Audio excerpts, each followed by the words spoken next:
Each round, players will face off with their roster in a best of 3 matches to determine a winner. There are initial rules in place for determining tiebreakers in the case of a draw. Matches are limited to 15 minutes and 40 actions. Each player is required to submit a roster at the time of registering for the tournament. Yeah, my mic It consists of a minimum of 5 to a maximum of 7 different units. The 6th and 7th units are considered sidebar units. This means you can swap out units before each battle in order to form new combinations of 5. But you cannot change their individual loadouts of jobs, abilities, or equipment. You may field a maximum of 1 unique character each match, which I refer to as the General. Unique characters can be sidebar characters as well, though taking 3 swappable generals means you limit which troops you can swap out. Alternatively, you can opt not to use uniques at all, though their inherent abilities and class stats are definitely worth consideration.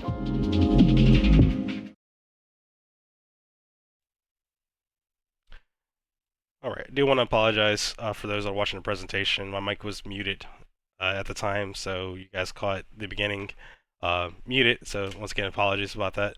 I do want to go over the bracket for this evening.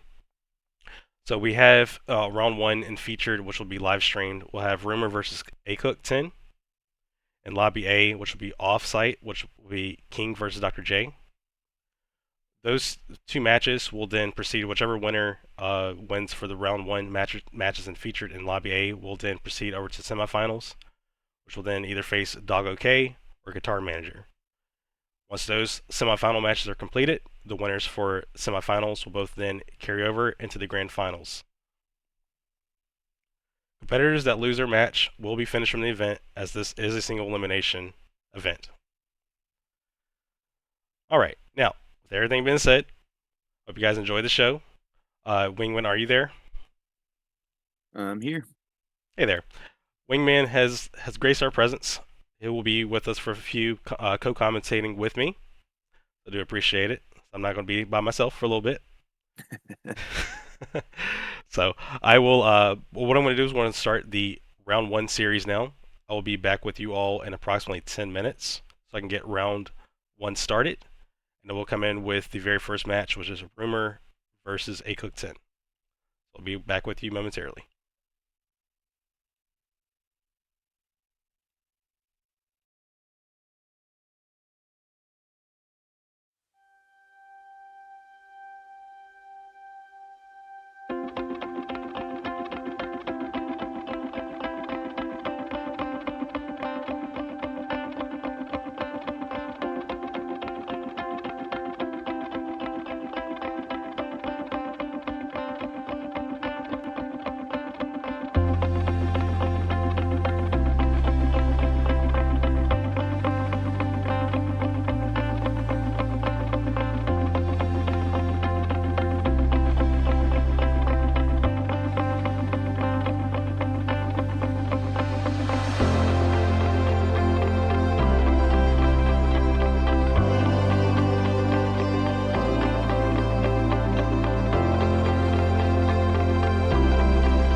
Euclid. All right, and we are starting our first match of the 2025 Winter Cup. It is Rumer versus Cook. We are going to the Euclid.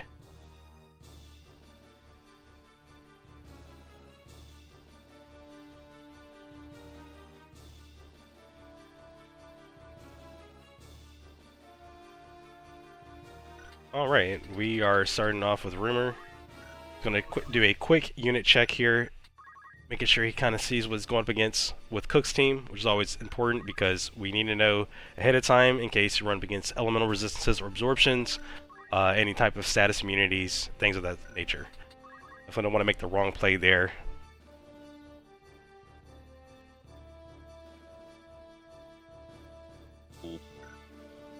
It's a good bit of vehemence and magic counter I see going on. There is quite a bit of vehemence and magic counter. Very interesting team that Cook has cooked up here. High risk, high reward. If we want to find out, looks like Rumer's going to go and start off with the Kiyomori. His team is running low amount of gear Protect Shell, but he's relying on casting Protect Shell, which is A-OK. He's going to get that essential mitigation out there. Cook's going to go ahead and advance his Xavier forward towards the middle of the map.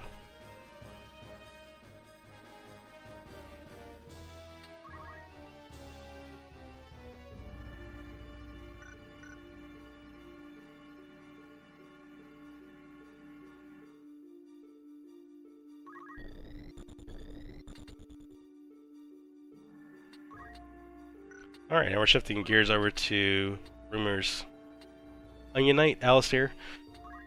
He is rocking a Vidnova and Ebon Blade combo, which is basically a light and dark sword, or holy and dark sword rather. Going to go into a turn 1 focus, upping his PA, MA, and speed by 1. No, that might be good. Oh, you're good. You're good. That Onion Knight might be a little bit on the struggle bus. I noticed quite a bit of Chameleon Robes and Sage's Ring on Cook's side of things. Very solid observation there. Yes, Cook is running a couple of Absorb, Holy, and Dark gear, so that could be a problem for Rumer. He's going to have to play around that, of course. But I know that Rumer did a unit check earlier, so I'm hoping that he is aware that he is going up against that, so he's going to be extra careful about picking his targets correctly, so he can avoid healing his opponent, which definitely would never be a good thing, especially when everything matters at this point.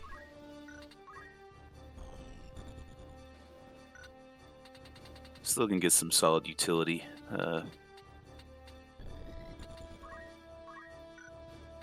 Ren speed's never a bad option.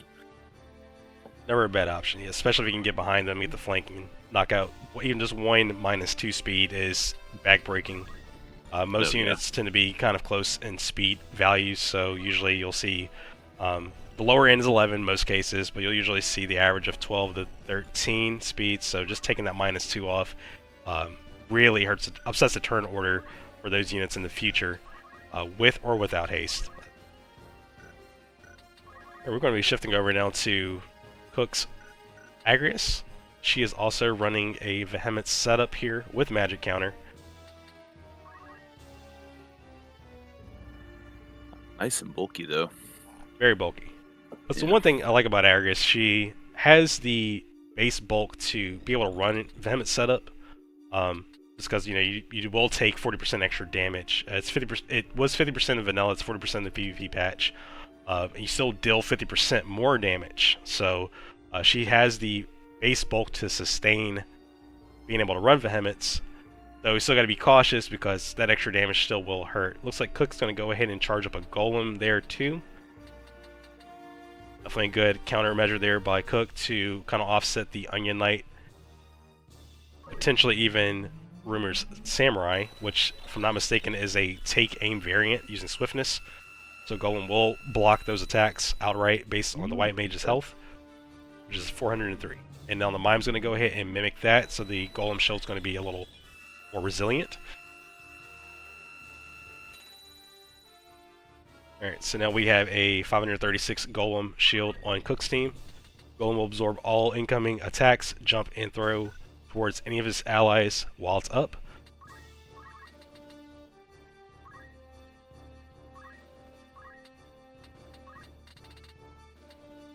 Alright, let's see what Rumer's going to be up to. He's going to go ahead and set up Masamune, which is Reflect Region. Smart play there by Mr. Rumer to avoid any incoming magics towards his team, and also get that crucial region recovery as well. Region's always a plus. It's been buffed to be 1/4 of your HP instead of 1/6 of your HP from vanilla. If I'm not mistaken, maybe it might have been 1/8. But it's much stronger in value in the PvP patch, and especially when you have healthy targets, it actually adds up. Those per turn healing definitely offset damage as well. Oh yeah. Looks like Wow. Rumer's going to go for the big shot here on the Agrius. It's a 577 solid hit there. No magic counter, however. That would have been huge for Cook. Very good play there by Rumer. I didn't realize the Orator was running an Ellie gun.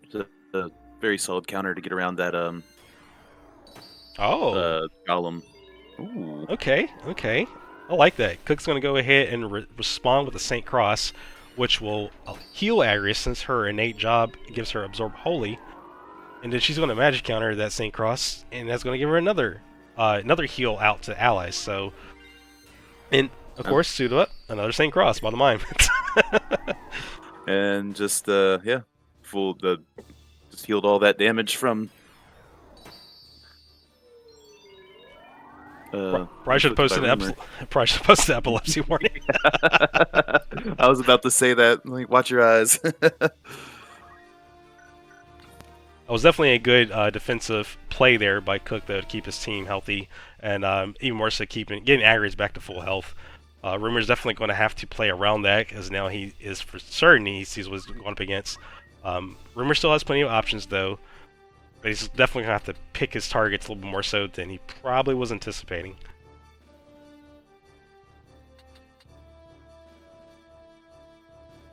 I like to call that the death bowl right there. That was definitely solid.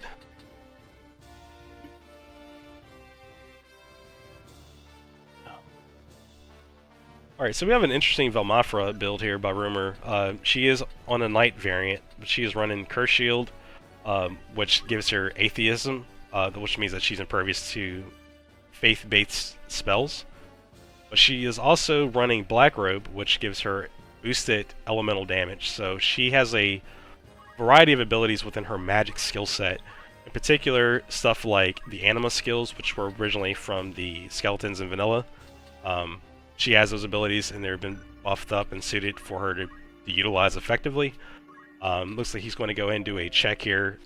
That Crystal Helm actually will counter against those Anima attacks there, so that was a really good build option there by Cook, again, to kind of give her the protection she needs against incoming damage. But still, even with that Crystal Helm, she took a hefty shot earlier by that Orator. Like, just imagine, that damage was cut in half. No, yeah.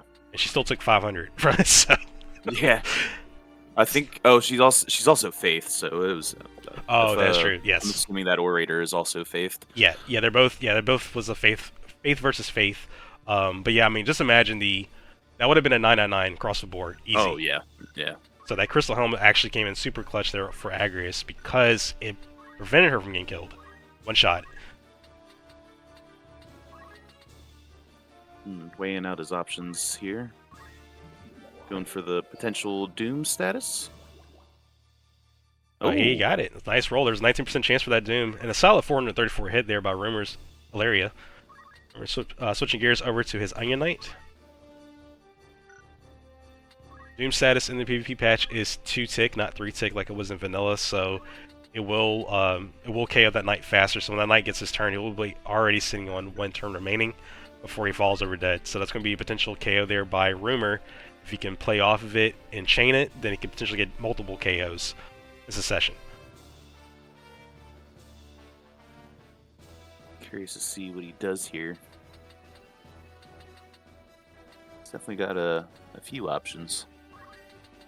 Definitely has a few options.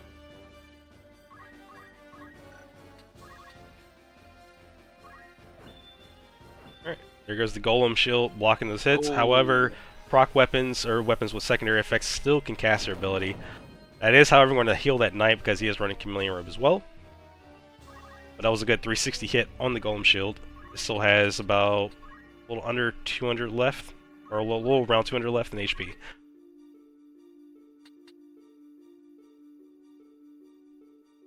Alright, is Rumer going to capitalize on hitting the Mime, or is he going to go for the doomed target? Hopefully he goes for the Mime. The Mime does have some evasiveness in front with 25 class evasion, and also the Excalibur giving an additional 20 evasion, so that's why the hit chance is a little low. Now, since the second attack from the Onion Knight was a heal, okay, I was...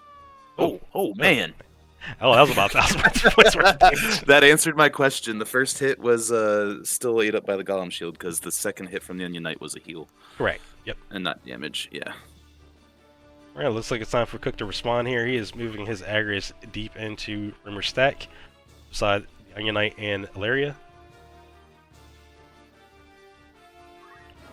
Let's go for a 3P Hollow Bolt there. So it's solid 420 there across the board there.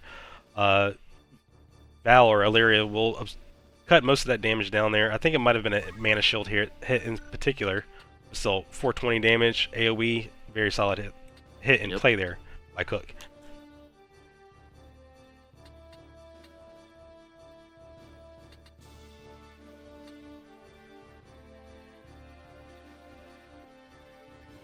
Alright, Cook's going to go ahead and advance his Dark Knight forward towards mine.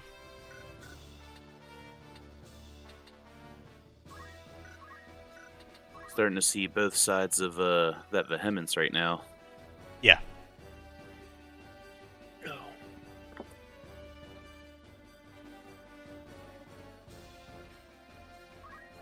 Alright, going to go for the Unholy Sacrifice. That's going to down the Monk, get damage on the Onion Knight. It will slow the Mime, however, but the Mime will heal from it. Alright, there's the Mimic. Alright, it's going to heal the Dark Knight back to full.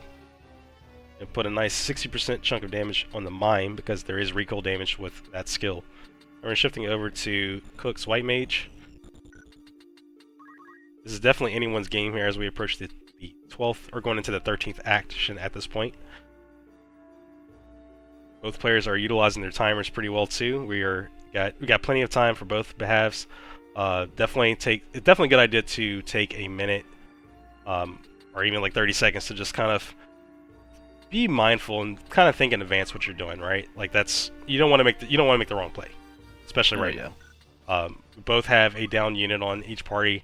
An Onion Knight's about to also go down as well, so Cook may actually have the board advantage here shortly. So taking an extra couple seconds to figure out what you're playing in advance is always important, especially in competitive play.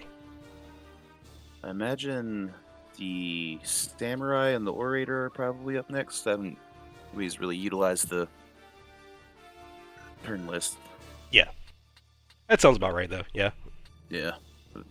Mine might be coming up here soon. Well, let's go get a one-tick Titan. Should bring down that Onion Knight for sure.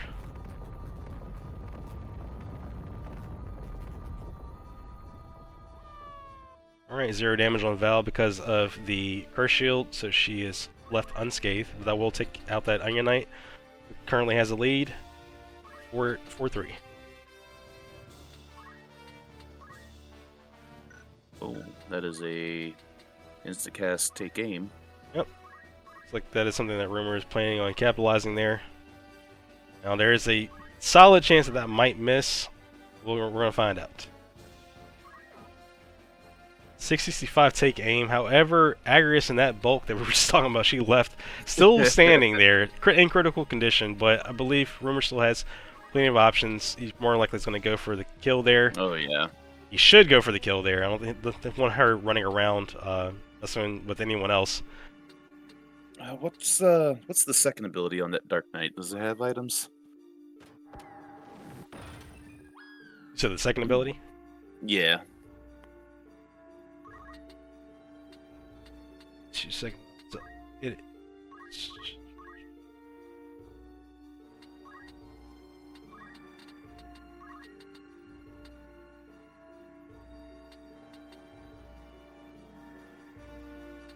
Clean up that mine.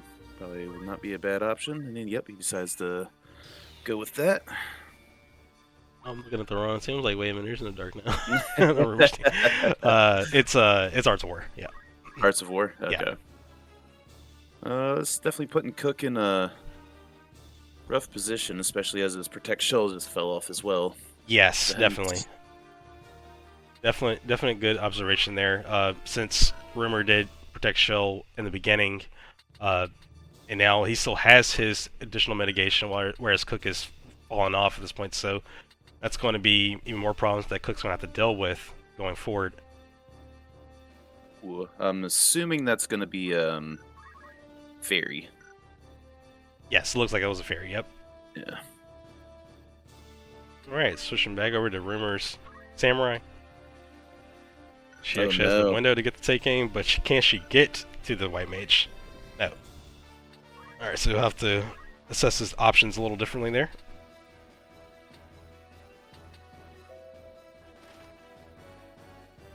Could do a preemptive. Oh no, it goes after or before the Fairy. Yeah. Preemptive what? I was gonna say do a preemptive take aim, so when the units stood up, just Oh, back one of them back put him down. back down. Yeah. Yeah.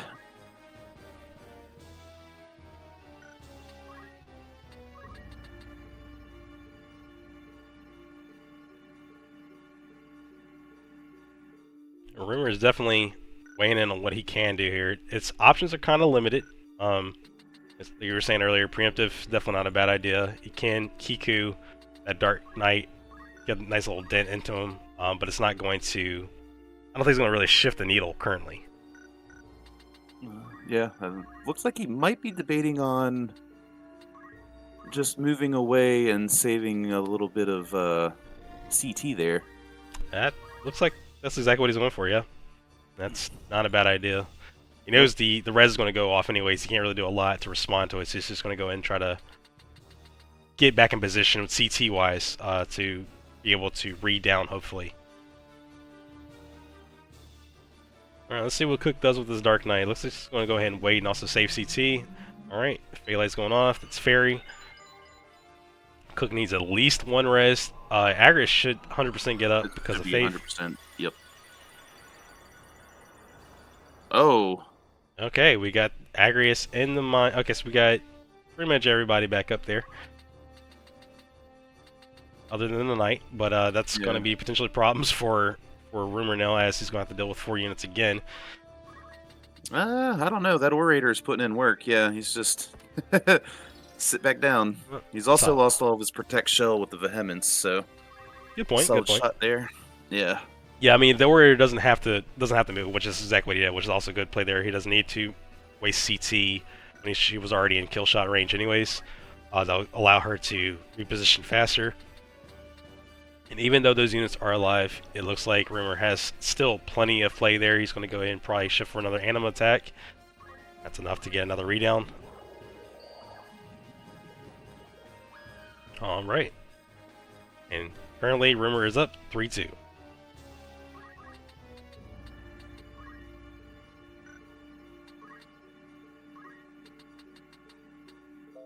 Yep. Gonna get a not too shabby there. Looks like he's thinking of reapplying Protect Shell. Yep. Very smart idea. It is this is right here. This is kind of stressing the importance of having mitigation. The format's centered around the assumption that you have Protect Shell at minimum. So he's making sure that his units are, at least the front row units, are covered. Especially when he's going up against these Vehemence units, he's going to need all the additional damage mitigation he can get to avoid getting downed. And that's honestly going to put Cook in a really bad spot if Cook can't get another Fairy, which I'm assuming he's going to probably aim to do again. Because he can't really move that White Mage any closer to the middle because that Orator's a check. He's going to shift that Dark Knight forward right in front of Valeria. Ooh. Yep. That's what. The Abyssal Blade. Saw 475 there on the front row damage, 216 on the back row. Alright, now it is the White Mage's turn.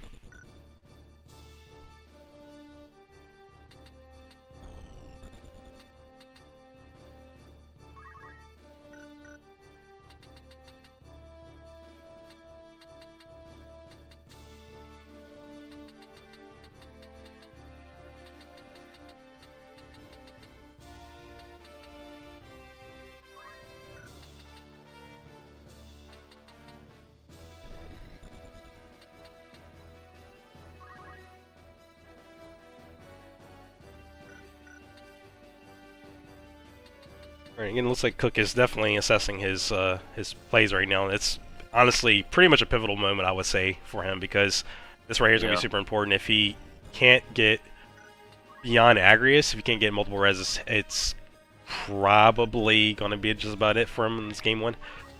This is going to be huge right here. Yeah, it looks like Rumer is planning to counterattack that white mage, trying to make sure he can get in the right spot. He can't speechcraft, but he still has plenty of range with that magic gun. Wonder if is the vert gonna get in the way there potentially? That's kind of what I was thinking. I was worried about too. I think he's got it though. Like he should be going playing for it safe. He's gonna play it safe. Okay. Yeah. All right, let's see what happens here. Agrius should get up at minimum, but will the others get up is the big question.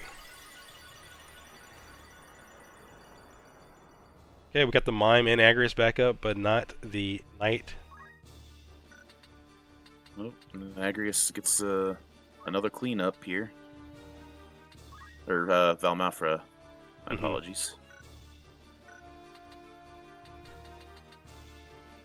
And he's still gonna have to. It's gonna have to be a single target though. So one of them's dying and one's living. Depends on who he wants to go for. Can he actually get the empowerment off? No, that's not gonna be enough to kill Agrius. Never mind. Right, he's not also, the Empire Invigoration. atheist. Yeah. Oh, true. The call there. Yeah, that won't do anything then. Yeah, he's kind of restricted on Valmafra's skill set with doing the curse shield and having the innate atheist. Oof. Alright, thankfully that was not blocked there. That will take down Agrius again. Alright, so Rumer is definitely still sitting fairly pretty right now. Playing it cautious. Yep. This could be a Kiku. I'm thinking it's a Kiku. Yeah. I don't know if it's going to be enough to kill the Dark Knight. He probably doesn't want to get that critical quick. Good call there. Yeah, that would. Yeah, not enough.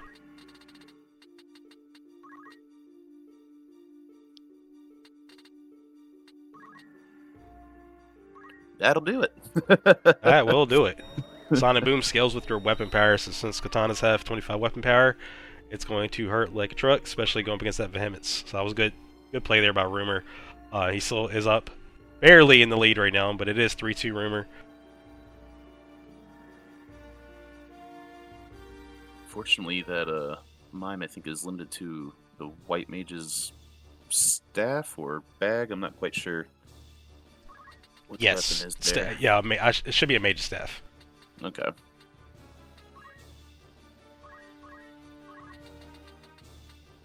Alright, this is going for the kill shot there. Solid Blazara shot there, 504. That will down the Mime. Alright, Rumer's up 3-1. This is all going to come down to how Cook plays his White Mage here. Assumingly he has the cast speed to get Fairy back up, but he's pretty much just playing defensive at this point. Yeah, and Rumer pretty much sees it too. Like all I gotta do is just maintain pressure. Even if you get these reses, they're just going right back down. There are several units that are at 0 countdown tick too, so and most of them are Rumer's units, but that Knight is sitting at 0 too, so if he fails to get the res up, that will vanish that unit for the remainder of the game.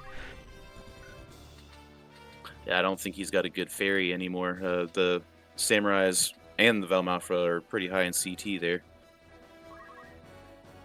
Oh, yeah. It's going to go over skidding race. Yeah. Yep.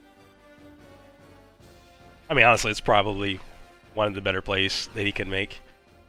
Especially right now. Yeah.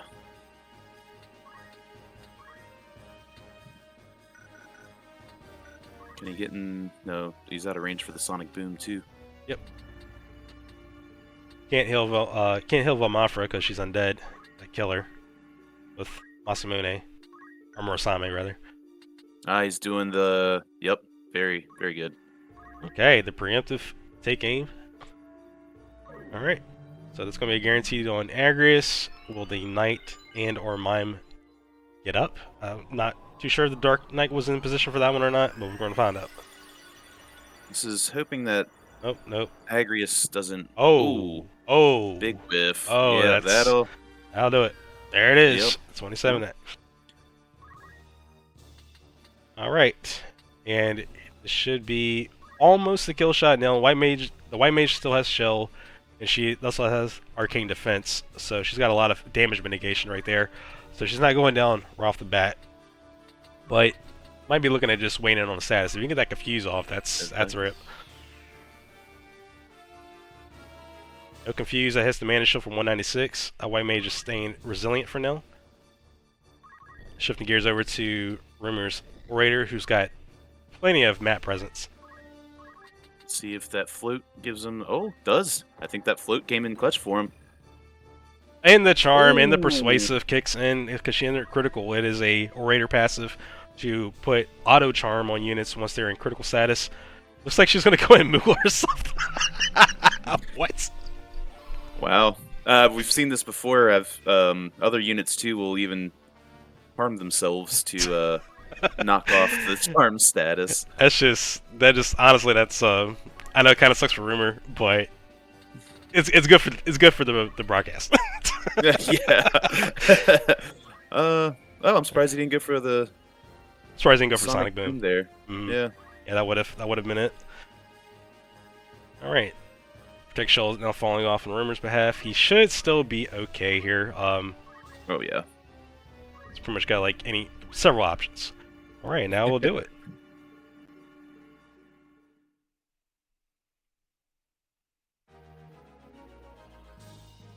$32X. That was a very good match on both sides. All right, let's go ahead and get fellas unmuted.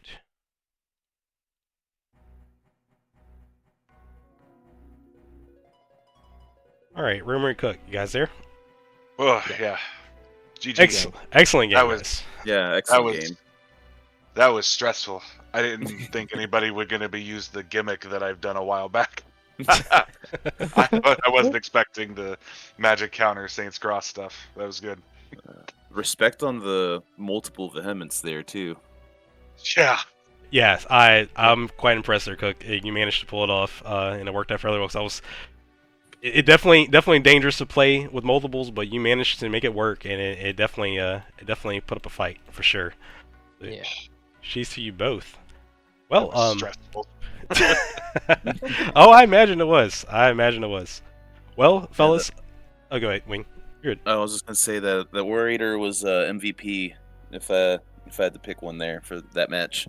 Yes, 100% agree. Well, She put in the most work for sure. Kind of just keeping range, like road checking the entire time. Yeah. oh yeah. All right, fellas. Well, we're going to go ahead and shift over to game 2. Cook, since you lost game 1, you have the ability to pick which map you want that's not a part of round 1. Let me know what you like to play, sir. Hold on. I was just looking at it. You're good. So not Milan or okay. Let's do Orban. Orban? Okay. Why not?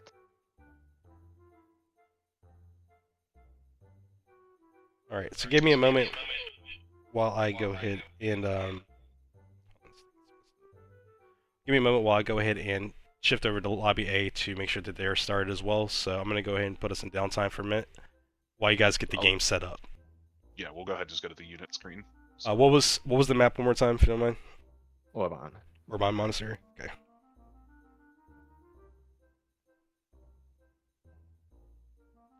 All right, I'll be right back. Right on. I'm hosting whenever you're ready. One monk guy.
All right, and we are back. This time we are shifting over to game 2. Rumer with up 1-0 against Cook. New regulation changes allow for the loser of the first game to pick the map for the second game, so Cook has decided to go for Orban Monastery. So it's about to be a lot of chaos if I had to guess. Let's see what happens. Oh, should be a nice bloodbath. Oh, I imagine. Alright, so we're starting off with Rumer's Delita here. I'm going to do a unit check on Cook's team just to kind of see what changes Cook had made. Huh. Interesting. The Merrick. Yeah. Merrick with the bag.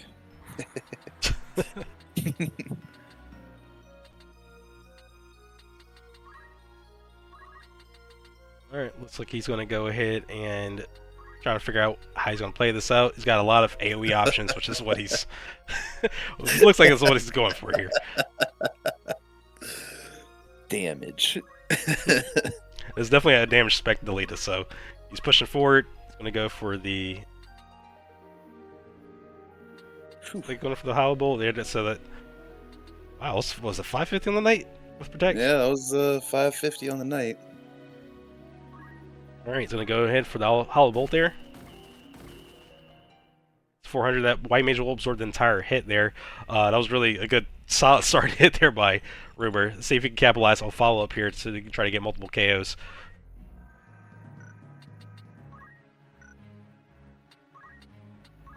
Oh, he's got the full... Okay, I see what he's doing.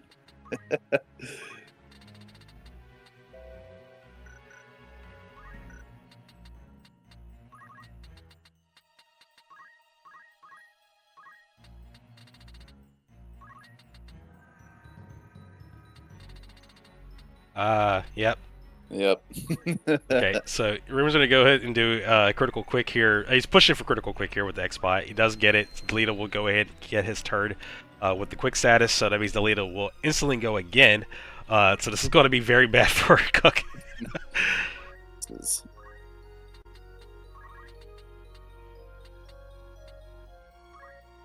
That should be... Oh, yeah, that's definitely... Yep. That's a triple kill there by Rumer's Delita, and that's going to pretty much put Cook 100% on the back leg automatically.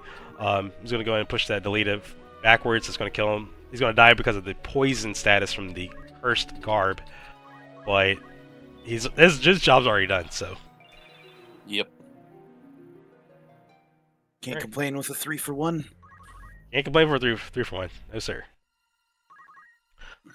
Alright, so, with that being said, Cook has a few options here, but it's definitely going to be tough, because now he's going to have to go up against a fully stacked team, hot and ready off the press.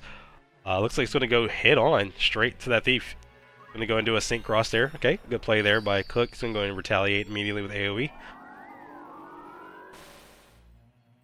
Solid 280 across the board there. However, that Thief will auto-pot 150 of that damage. Alright, we're shifting gears over to Rumer's Onion Knight.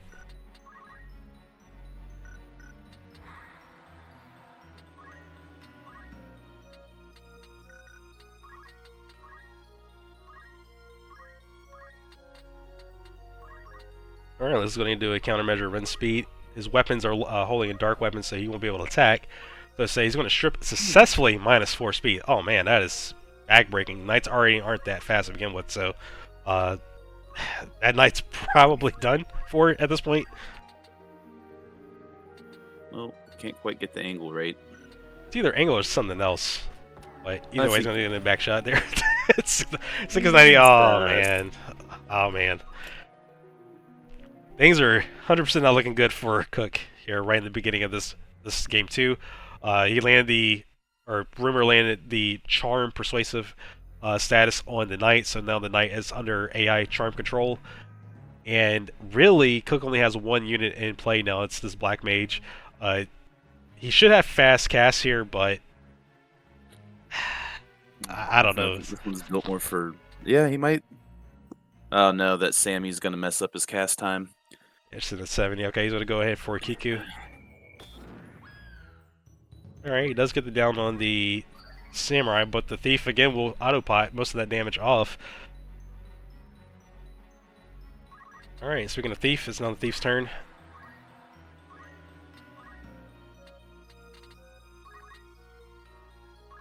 Oh, if that Shirodori kicks in. There you go. Very nice play there by the Knight. He will sustain just a little longer, but he's still friendly towards Rumer. So it looks like he's just going to go ahead and just go and get that Black Mage out the way now. However, Sage Robe or Chameleon? Chameleon Robe. Chameleon. What Oh, else man. would it be? This has definitely been interesting. Oh, there's one dodge and a book block. Wow, okay. Black Mage is not messing around. Okay, Cook is not out just yet. He still has a little bit of opportunity. We'll see. This could line up a pistol shot, and that might be another charm there, honestly. Yeah, it's... He can also just go for like a Mimic or something, which I think he might be... Yep. Was he gonna insult that? Oh, I thought he was gonna go for the insult. He's definitely got a plethora of options there. Won't be able to get the Doom. Because of the Chameleon Robe has Doom immunity on it.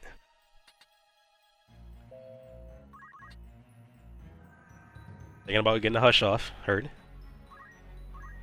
Alright. Try to silence those lips. And that will connect. Alright, Black Mage can no longer cast Black Magics. Though I will say this Black Mage is predominantly in the Eidoer, so it's mostly focused on not really casting faith-based spells, but Yeah. got a feeling Rumer's probably playing around with them a little bit on that one.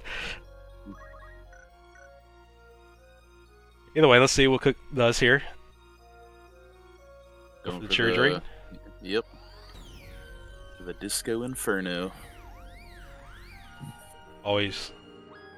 Alright, now we'll get rid of that Thief, however. Alright, Yeah. so... Let's not, okay, not the worst play, by any means. Alright, so the Charmed Knight will go ahead and heal itself up a little bit, get it out of critical status, and will run away into the corner. That charm will fall off, as well as protect Shell. Oh. Oh no. I was about to say Cook might... Okay. I was about to give Cook a little bit like, okay, he's got a fight chance, but... I don't know now. That the Undead Resurrect is kind of seals it in a little bit for him. Jesus. Shirodori? Oh, he caught the Holy Sword. Oh no.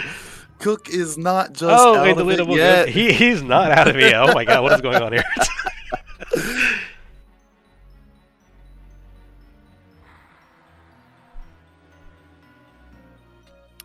Holy crap, okay. For a revive. Could go for a revive.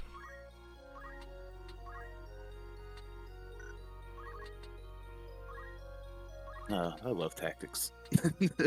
Alright, let's go for the charge time Thundara there instead. Reposition his Onion Knight away.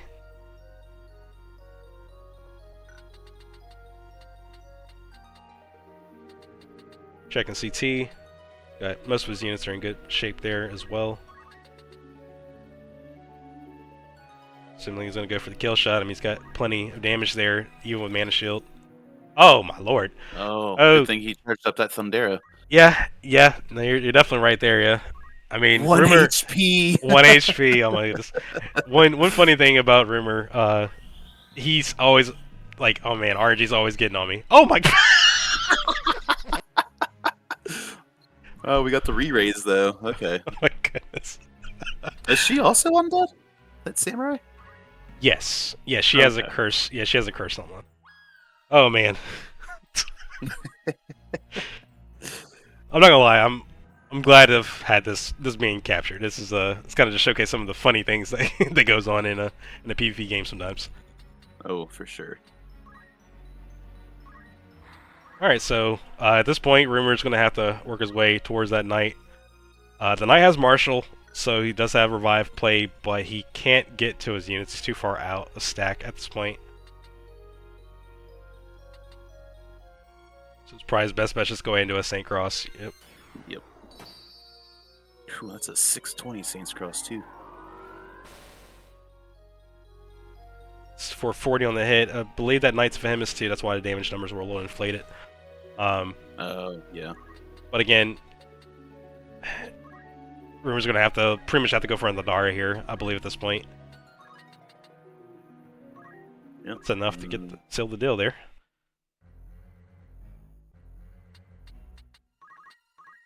Alright, gonna go and wait for the Thundara to get the cleanup.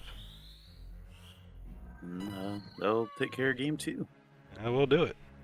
3-0, 8 minutes and 38. The curse there definitely helped save the day with that samurai. Oh, 100%. 100%. Unmute these guys. Alright, fellas, you both unmuted. That was something. Okay. That was a so clever play. that was so fast paced. I wasn't expecting the charm. Which I like as soon as the charm went off, I'm like, oh god, I feel so bad. Still did that was like, man, that was crazy, man. The first time the undead went off and read them, I'm like, oh right, I forgot about that. The second time it happened, I was just annoyed. Yeah.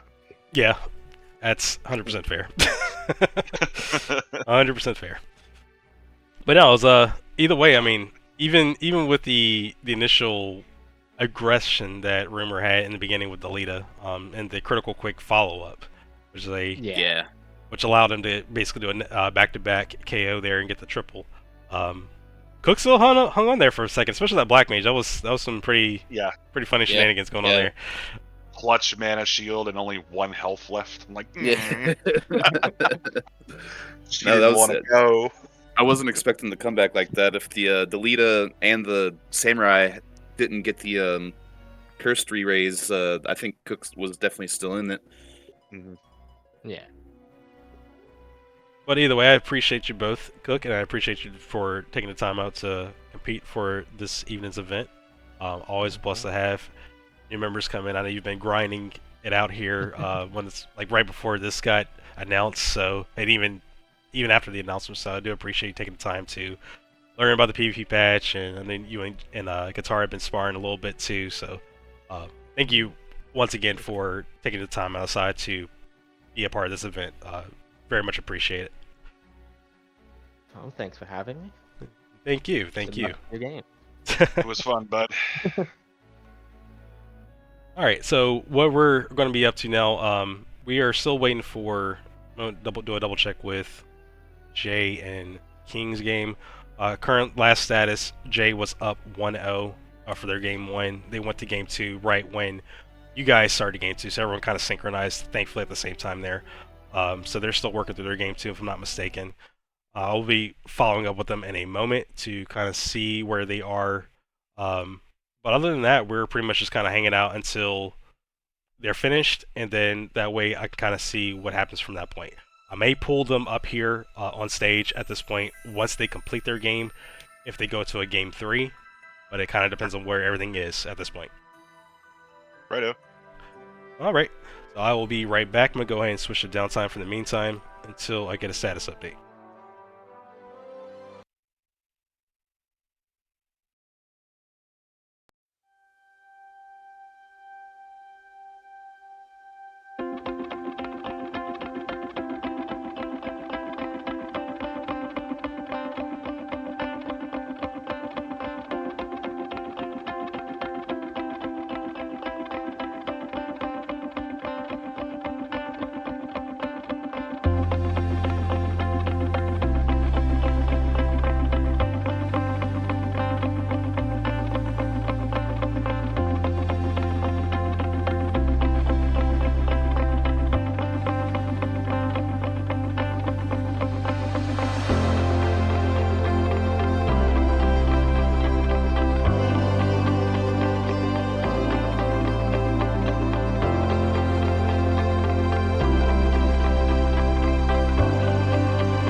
And we are back. This time we are starting the semifinals with Rumer going up against DoggoK on Salguitos.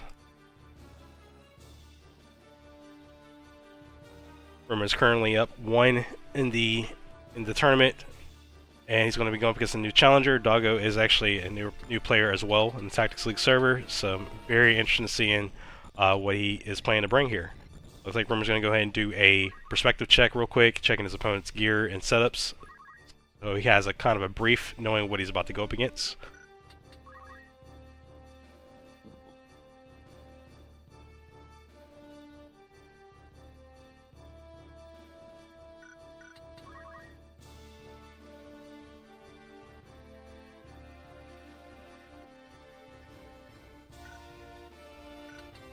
Always important to take like the first minute to glance through your opponent's units to know what they're running.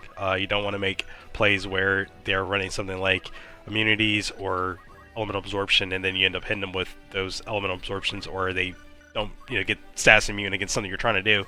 That really can cost you as well. Every action matters, so always important to take the first 30 to a minute to just kind of glance and see what they got.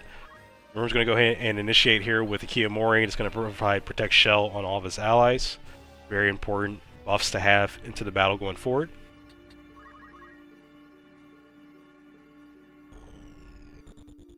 And we're shifting over to Doggo's America, Samurai.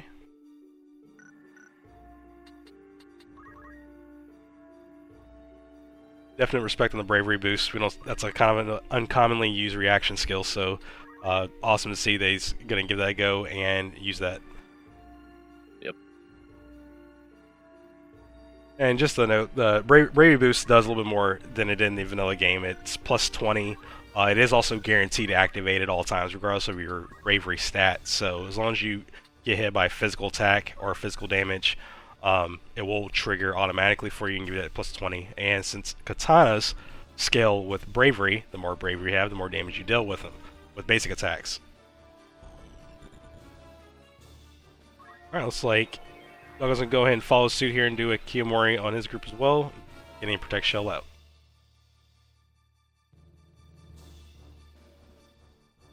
Alright, shifting over to Doggo's Dragoon.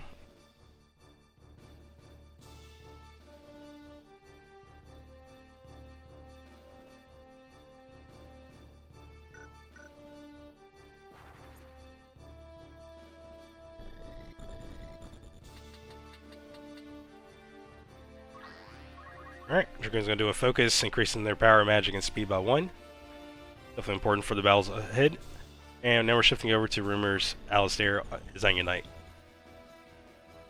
This Onion Knight is set up as a Holy Dark Onion Knight spec, so that just means he's running the Vid Nova, which is a Holy Sword, and the Ebon Blade, which is a dark weapon as well. Both these weapons are exclusive to the Tactics League patch and save data. He's got it built up the way to where they both deal a lot of damage, and they also have the chance to activate both Holy and Unholy Darkness, 50% chance to do so on each weapon strike. Alright, looks like Rumer's going to go ahead and set up on the rooftops as well and get a focus there.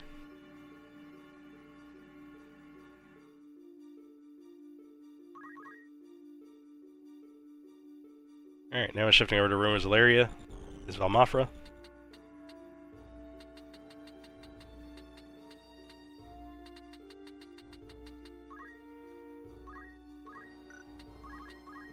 Alright, going to position her slightly ahead, and then in her turn. It's definitely one of the larger medium maps that rewards more setup. Yes, for sure. Yeah, we won't really see any head-on engagement just yet. Outside of anyone with like guns and whatnot that can start poking from afar. So Rumer's Orator has a magic gun that's 8 range, so he'll probably be able to get an action off here. Not quite yet because she's still out of range, but both players do have a couple of turn cycles where they basically get that setup time. So that's why we're seeing stuff like Focus going off to go ahead and take advantage of that setup window, so that way they get increased stats and prepare for that fight that's about to happen soon.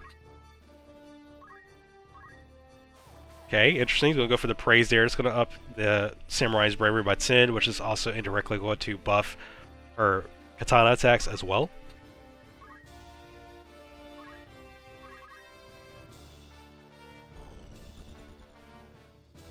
Alright. And the robot of the hour, Construct 8. A wingman favorite. Do you like my robot?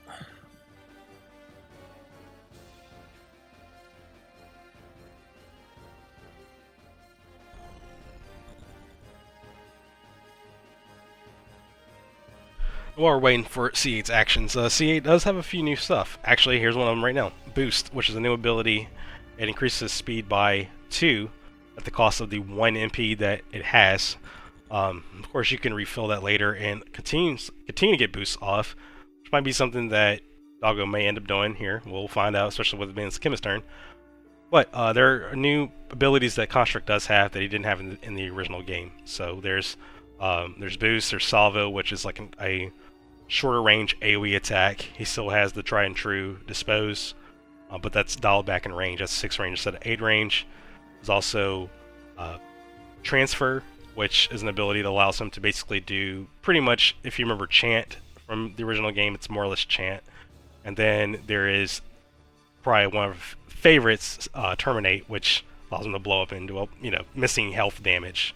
Really good for finishing off or punishing your opponent for not getting him down fast enough before he would die. And he could just go in and just like pop and completely obliterate people that are nearby. It looks like Doggo's gonna go ahead and pop a Hermes Tonic there as a new item there for Chemist. That will give float and region for the Chemist. And then we're shifting over to Doggo's Summoner.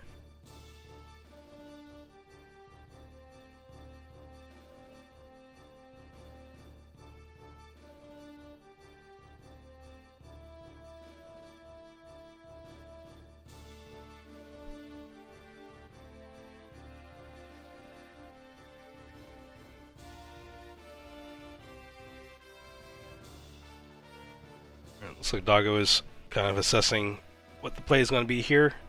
Potentially a Golem, especially with it being early games, probably the best time to get it out. They're going to go for a self-haste. Okay. Speedy Summoner. I'm here for it.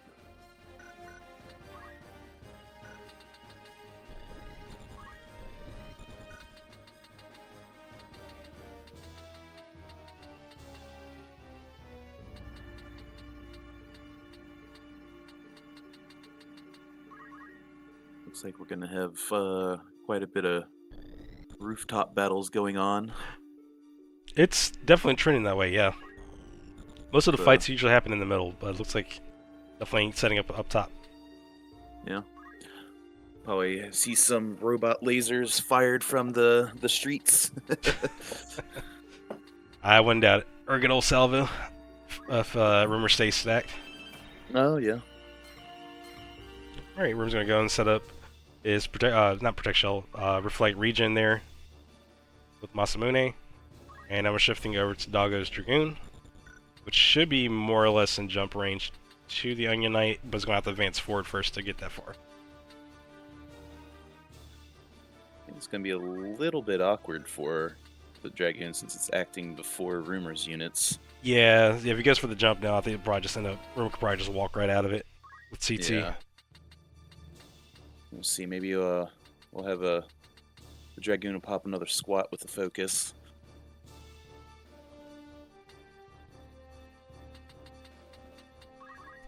Yeah, it's probably, unless he wants to save CT, it's probably his best bet. Yeah. That's exactly what's going on there. I'm gonna go ahead and do another focus. So the first portion of this of the game on Salguitos usually goes a little slow, as players are working their way towards the center.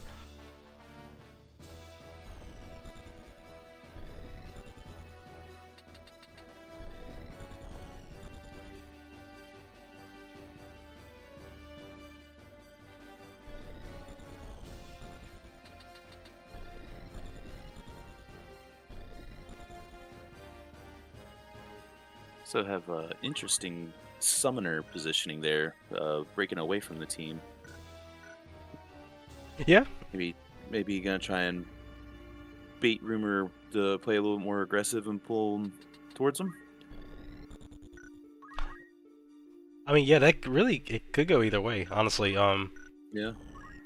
But yeah, normally the caster's usually within the group stack, so yeah, having the summoner like way out's definitely interesting. Maybe Doggo is looking to create a three route attack type build where he has units where they have units on the middle and the left right flank, and so Rumer's gonna have to kind of pick who he's gonna go for based on where he is, but it also makes it so that Doggo has a bigger area of coverage. Yeah. But I don't know. We're gonna find out hopefully here in a couple more turns here as they are still working their way towards the center. Unfortunately, Onion Knight with melee, close-range melee weapons is definitely a little bit on the struggle bus on this map. Yeah. It's starting off. I definitely agree. It's hard for them to get into engagement when they're running melee with a map that has a lot of space in between spawns. Yeah. Yeah, looks like Rumer might be playing towards that three-prong attack here. He's moving his monk towards the right side as well. So both parties currently have units in the middle, left and right flanks. Now Rumer should be able to engage here. He might be looking at doing so in a moment as he's able to get in range with his gun.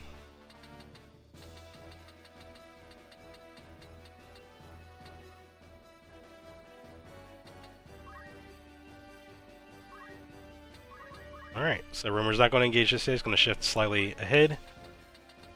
Now it is C8's action, so C8 should be able to get within pretty reasonable range to dispose the monk at this point, without having to really give up a lot of positioning to do so.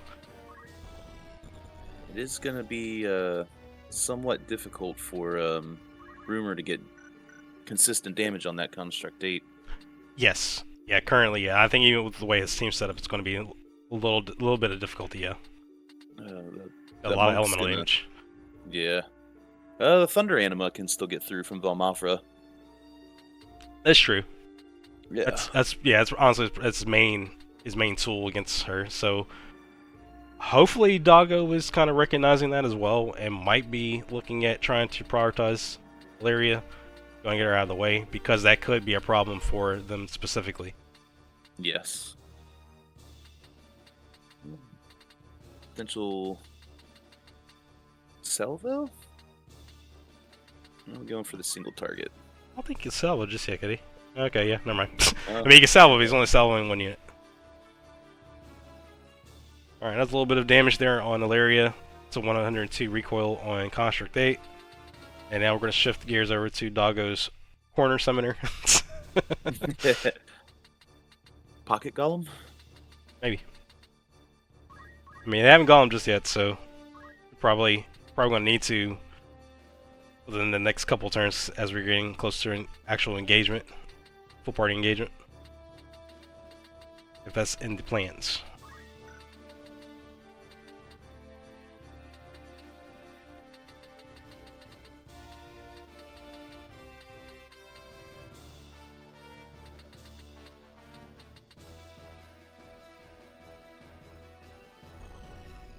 Okay, Summoner's going from the rooftops back down to the alleyway, middle of the map.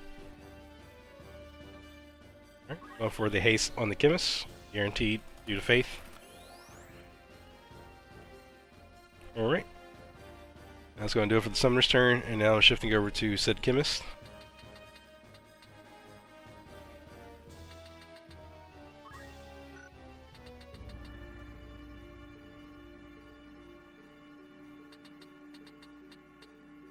Okay, now, currently, both parties are pretty much still out of range of each other, very so slightly. I believe the Chemist is like 1, maybe 2 tiles out, as well as the Orator.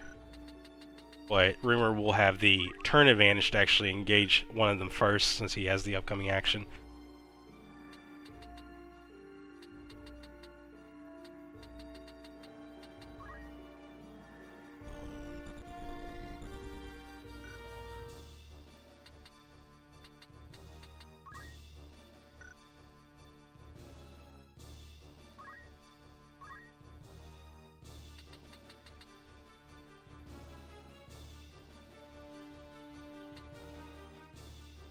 Alright.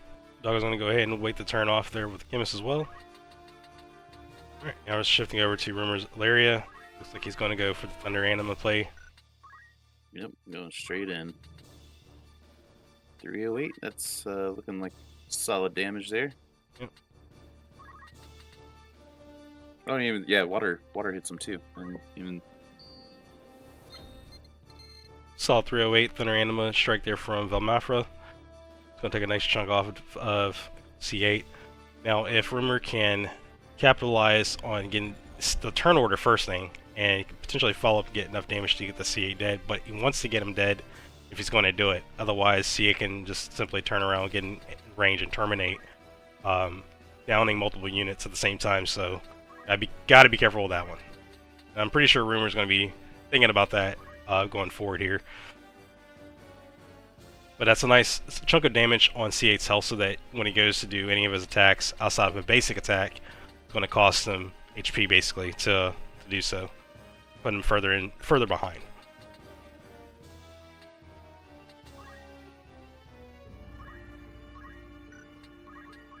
All right, so it looks like Rumer's playing hard left here, trying to meet up with Doggo's Chemist and Dragoon.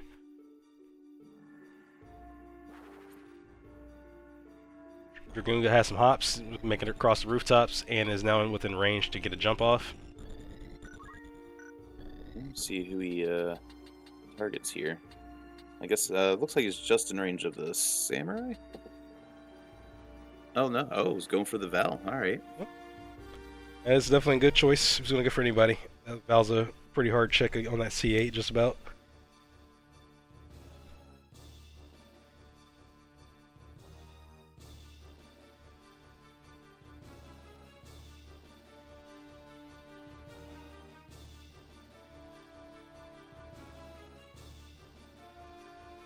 Alright, Doggo's going to go ahead and advance their Samurai forward towards C8.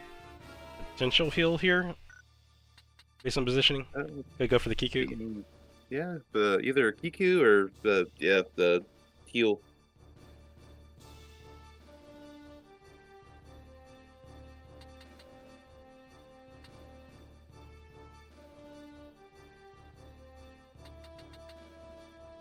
Alright, let's go for the Kiku. He's going to get 168 chip damage on Alaria. We'll cut through Mana Shield. It's going to give the follow-up Dragoon jump more damage out on Alaria directly. It won't KO her just yet, however, so Doggo's going to have to spend another unit action to get Alaria in range to be KO'd by the jump follow-up. This is going to require him having to shift that Chemist up, potentially maybe more to the left of where the Chemist is, so they can actually get a viewpoint shot. Yep. And hopefully they have the angle. I believe they have the angle for that shot. I'm not sure though. Oh, okay. Oh, very nice. All right, yeah, that works too. A lot of exposition there by the Chemists. Chemists innately have 50 increased healing with potions, ether by an additional 50. So normally Xpot's 250, but it's 300 because it's the Chemist doing it. So that will put C8 almost back at full top up. All right, now we can actually get into some melee action here with that Onion Knight just about. Looks like Doggo's definitely taking advantage of Rumer's movement range on his units. Yeah. Seeing some really good spacing here. Oh yeah. Right now, with Rumer's Monk being across the map, he's going to have to shift him in a little bit. Looks like he's potentially trying to get him towards that Summoner, but might just be hanging out for now. Yep. I'm going to reserve some CT.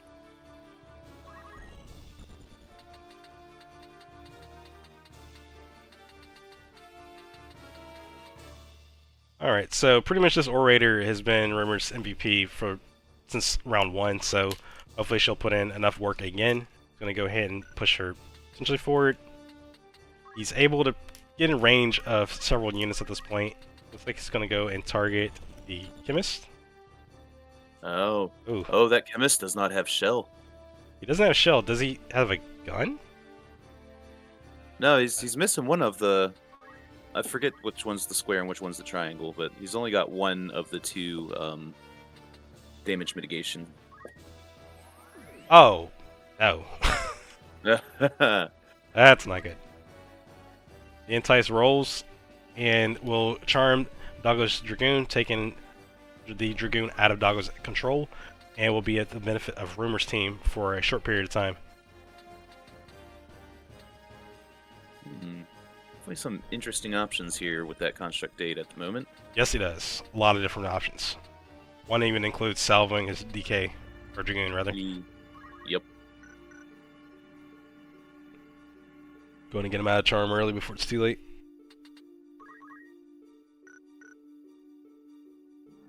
I didn't realize Ilaria was that low. Holy crap. Yeah, The jump. the jump for 400. Oh. Ooh, just gonna Oh, for go for a pulverize? Oh. Oh no. Oh. Yeah, now with that curse shield has 60 evade in Yeah. the front, so that's going to be hard to hit. Did not respect the evasion there. Did not. So that's going to kind of cost Doggo a turn there, and even keep Ilaria alive because of it, so Rumer 100% needs to capitalize on that play.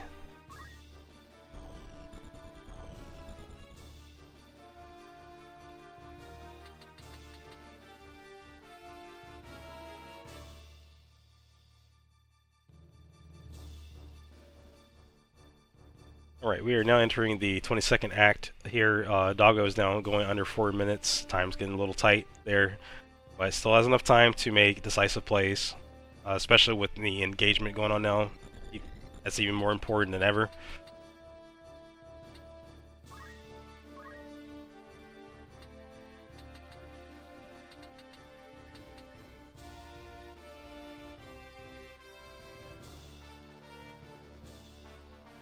Okay, so the summoner is not going to take an action there. Going to end turn and save CT, shifting over gears to Rumer's Samurai.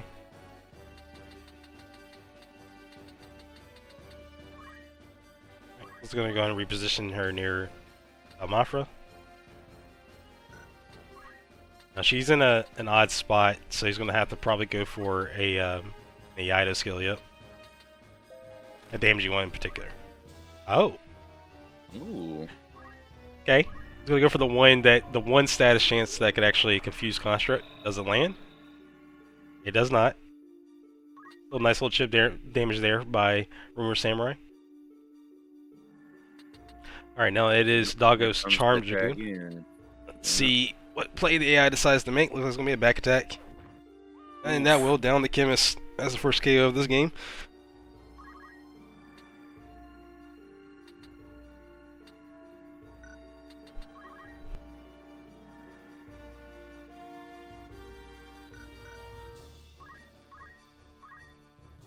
Rumer's using that start button turn order trick there. Definitely a good and useful technique, especially in a situation when you're playing with a timer.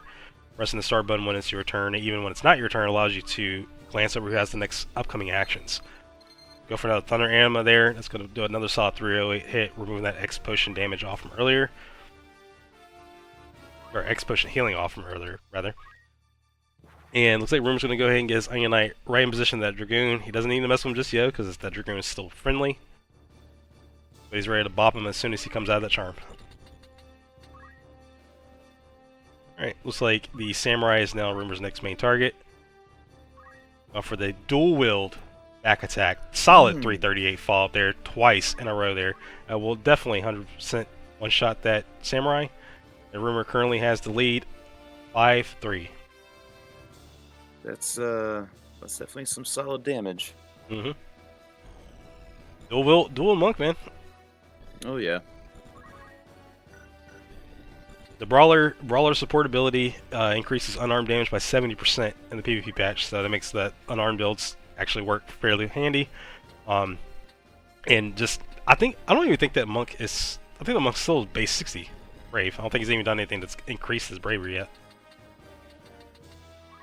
Pretty sure. So, I mean, even though 60 brave, like 338's mitigated is a that's a lot. Yeah, that's a lot of damage.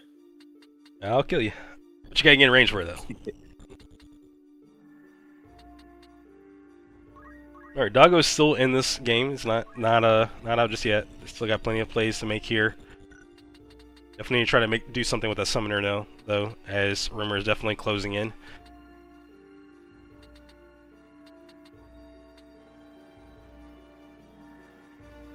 Once again, Summoner has quite a few options here. Yep, they're running. It's a time summoner, so you got some time magic plays, got some summon plays. Got a few AoE options here too. Could also even Moogle the Dragoon, though that's probably the worst off at this point, because Charm should fall off before the Dragoon gets their second action with it. Okay. Alright, you can go for the Fairy. Alright, and Protect Shell's falling off. That is not good, though. No. That is not good. That is going to be an easy Yep. hard-hitting Faith versus Faith damage there. That will 100% KO the Summoner.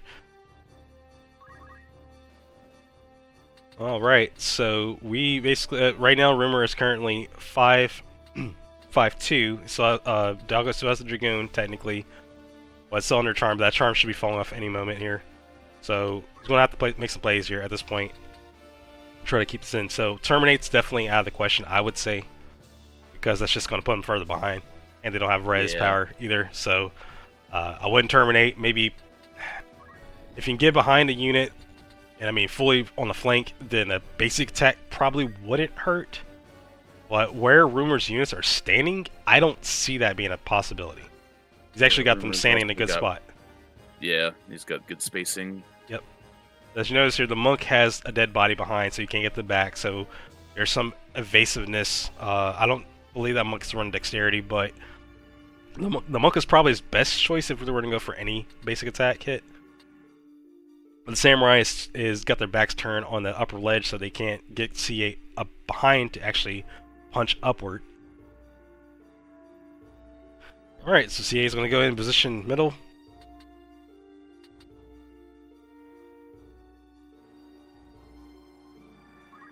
Alright, Doggo is also under a minute left on the timer.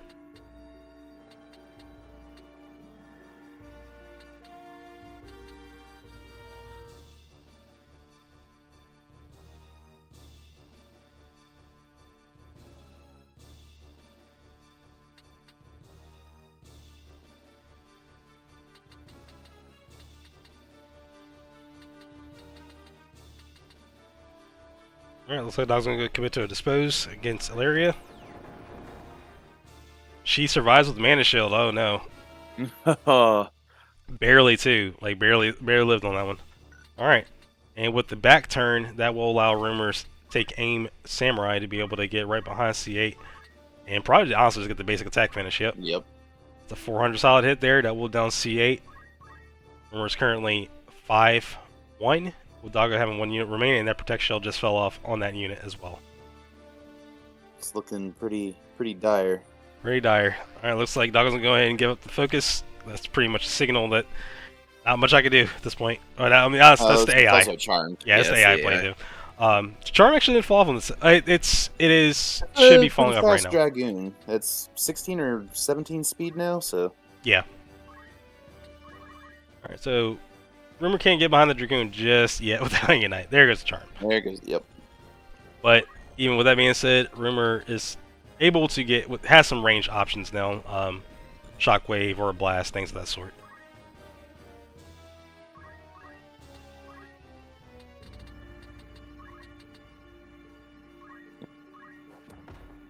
The Shockwave, good old 204 damage there.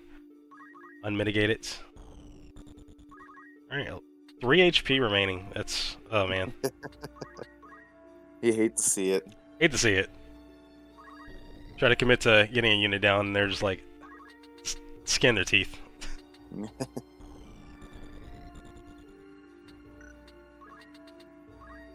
Rumer should... well, maybe. I don't know. You might not be able to make that shot. Yeah. Alright, so this is the last action that Doggo can make. Can we get some fast chain jumps and? I mean, they are focused, so I mean, got a couple speed there. I don't think they broke 17 though. All right, gonna go for the jump anyways, which honestly is the best play they can make currently. Alright, Rumer's just going to go ahead and advance to the Dragoon's position. It's fair. Yep. Charging up the preemptive taking. Oh wow. Oh man. I'm not gonna lie, like I'm enjoying the That's- preemptive take aims that Rumer's been doing. Yep, let's see, did we get the block? Nope, no block. Oh, man. Good game. Alright, ending on the 33rd action. 27 minutes. And that's game 1, Rumer 4-0.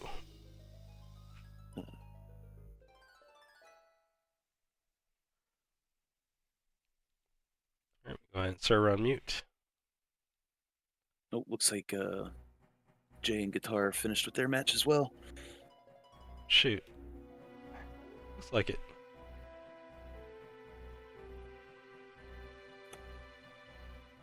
Good game, guys. The game, guys. That was really a, who makes the first move there. Yeah. Yeah. Yeah, it was. Yeah, we were talking about it was going to be like a little bit of a slow crawl with it being Yeah. Salguidos. Melee unit's going to have a hard time getting in that engagement. Dancing around. Yeah, dancing around with that, spacing. It looks like, well, GGC both, before I go any further. We are going to proceed with Game 2 in a second. Lobby A actually finished pretty much right around the same time you guys did, so good synchronized completion there.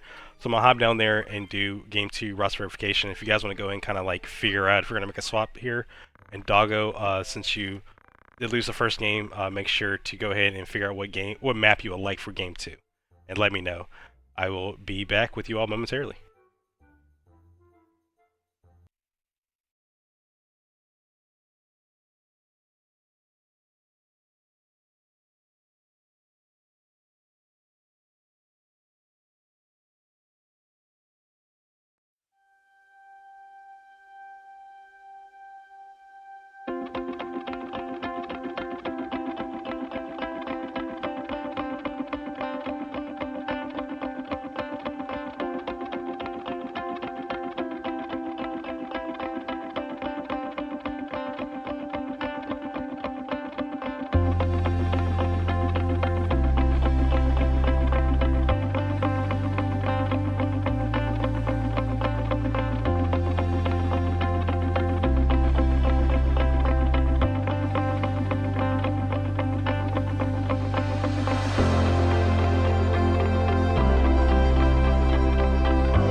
Alright, and we are back. We are now on game 2 of Rumer versus DoggoK.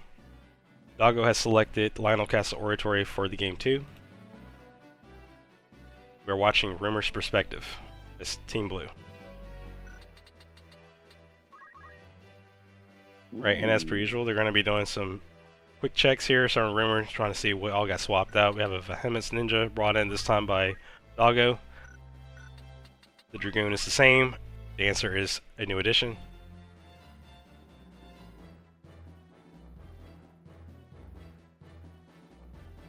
You know, I kind of dig that dancer.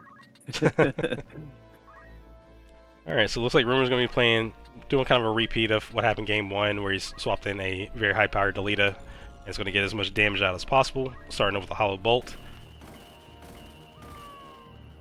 That is unmitigated damage, and the C8 with the counterattack, the re-raise. Oh man. Okay. We got a game. We have a game here. Okay, even though we have a down ninja, which was will die because of Vehemence. The Dragoon does get re-raised there, so they're staying in the fight. The Dancer goes into critical due to that hit, and we are still carrying on. C8 took a nice hefty chunk of damage as well. And Rumer's going to go ahead and borrow time his thief.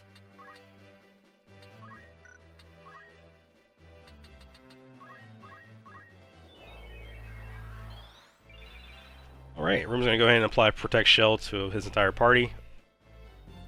Definitely important stuff to have for the fight ahead. And now we're shifting gears over to the now re-raised DoggoK Dragoon. Okay, so that ninja was 318 with Vehemence and without Protect Shell, so yeah, that was 100% going to be a dead ninja. Yeah.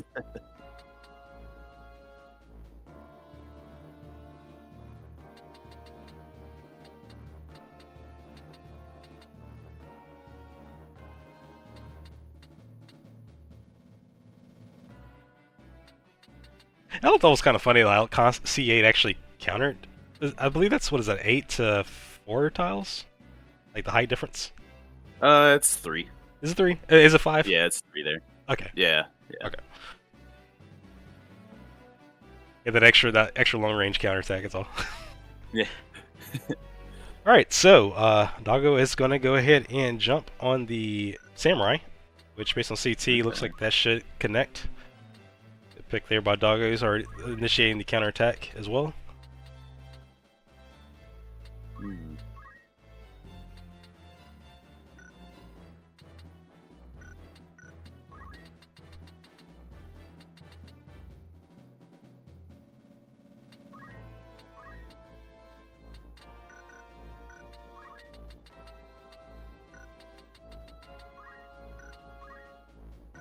Looks like Rumer's trying to find a way to get some chip damage in, maybe finish off that dancer. That or maybe trying to set up another take aim catch. Oh yeah, I think the take game's gonna go off too before quick. the. Yeah. Yep. Those look like.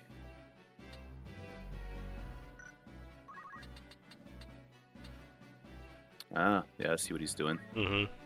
Making sure that ninja can't get back up. Yep, pretty much. Rumer's definitely been playing a lot of like future play, so that's really cool to see. Oh wow! Whoa! How the heck? Oh, first strike! Oh! Oh, the punish! Oh man, love to see that. Yeah.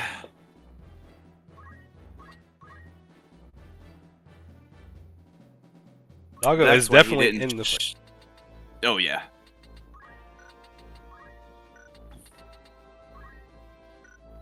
I'd say it's yeah, Doggo's got a little bit more damage across the board dealt to him, but he's definitely not out of this race.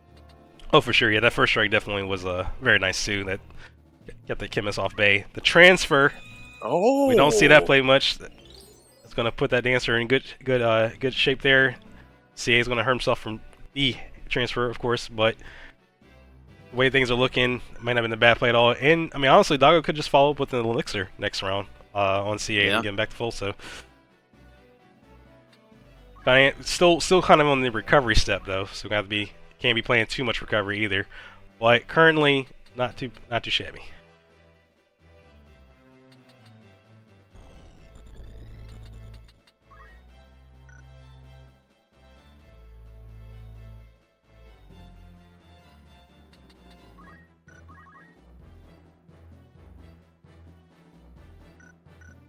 Wonder what those tick rates are looking like on that dancer. This should be pretty good. I think the thief will get an action in. Oh, the samurai might too. Yeah, that's a. Oh, I didn't realize it was a 15 speed samurai. Yeah, jump should be landing here in a second on the samurai, which she should. Well, she'll live. Yeah, that sounds about right. Yeah, the thief will go based on CT. I assume that like a mincing is probably within like a 2, yeah, 2-3 tops. Might see a chakra. You'll see a chakra. Yeah, that's fair. You could see a. Does the Thundera go before the dancer goes? I like to say yes. I think so. Okay. So I think it was why he had set it up that way. It was just get the KO until the transfer play. And then if there was any chance, which I think way of line up anyway, something that the chemist would have had the opportunity. Oh no, the chemist did have the opportunity to go for the res. That's right. Oh, okay. Oh, and no Ranger's Bane. Oh man, that would have been honestly a really cool reaction, but that will down that Orator.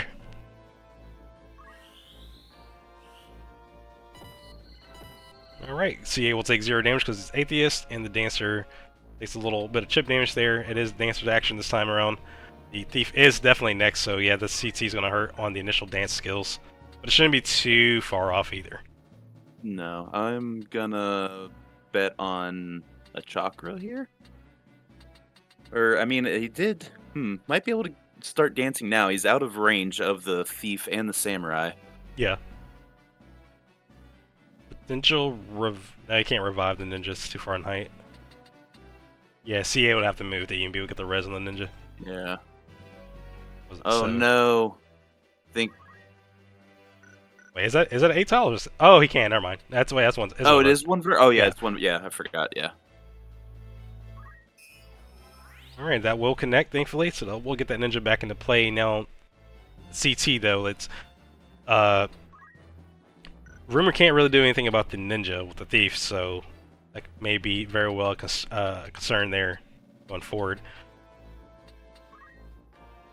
Looks like Rumer may be going for the recovery in the long game.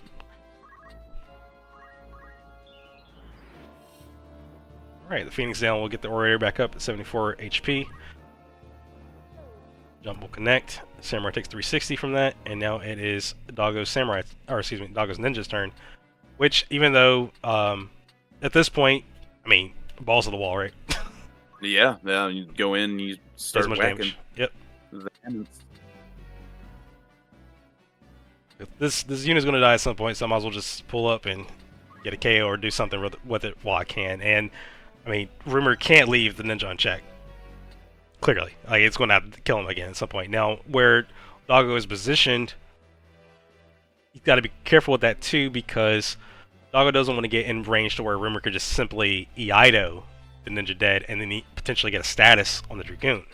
That wouldn't be good either. So you got to be careful with where they go with the ninja, but definitely foresee some type of high damage or a KO here this next turn, hopefully. Alright, looks like Doggo's gonna go ahead and advance that ninja in. Respecting the Orator? Could be very well, yep.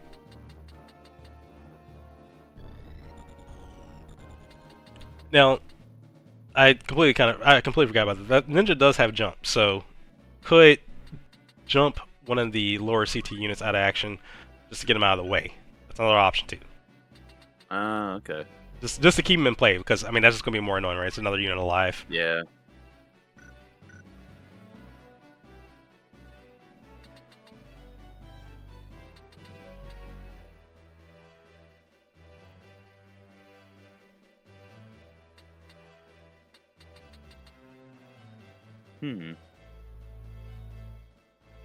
Alright, so we go for the Shuriken. That's gonna down the Orator again. Alright, and we're shifting over to Rumer's Samurai.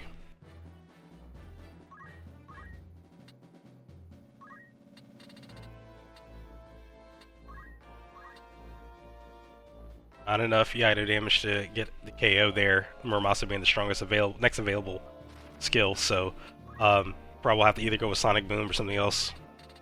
Probably safe bet Sonic Boom. That will do it. Yep, that will take care of that. Construct Date's still safe for now, though. He is hurt. Mhm.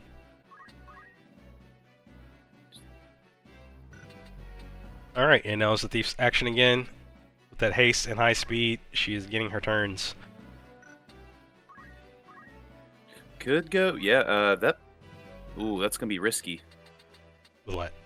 It might. I was thinking of the steal HP on the Construct, but I think Construct has just enough HP he could survive.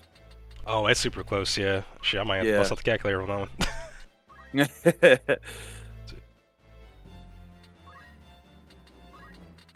It's 281. What was it? It'd be 281 on the absorb.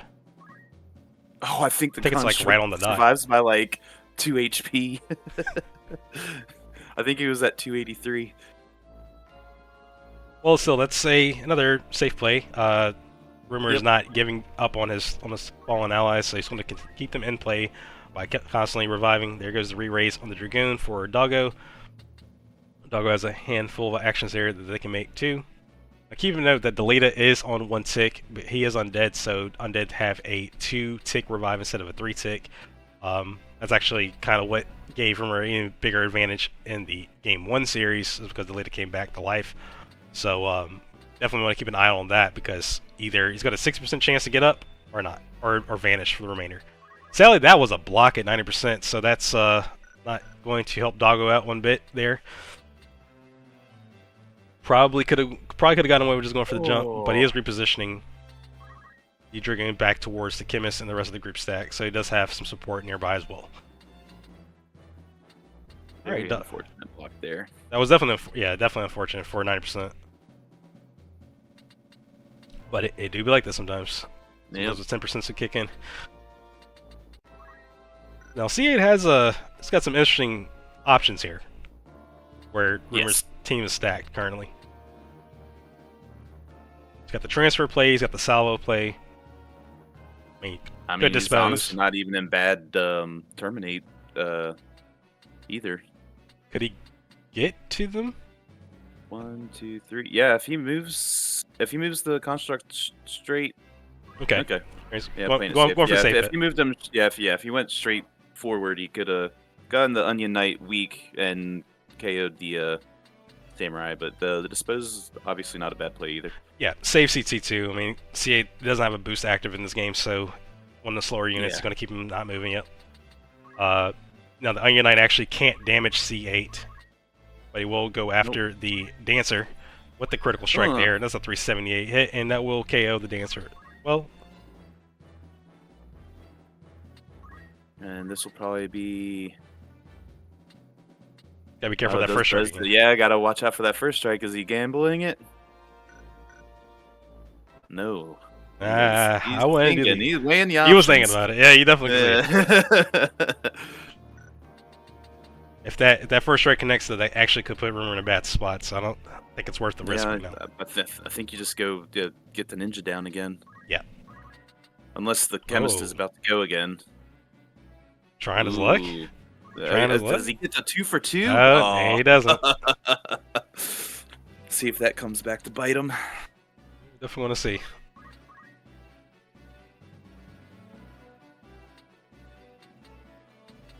Oh, Delita's going to be getting up here very soon. Potentially, yep. Doggo's going to want to close this out rather than take chances. For sure.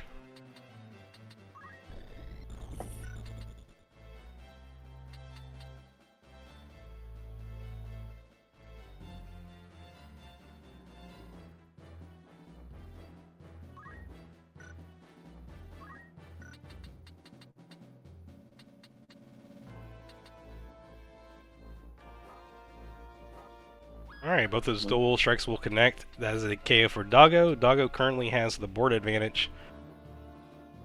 4-2.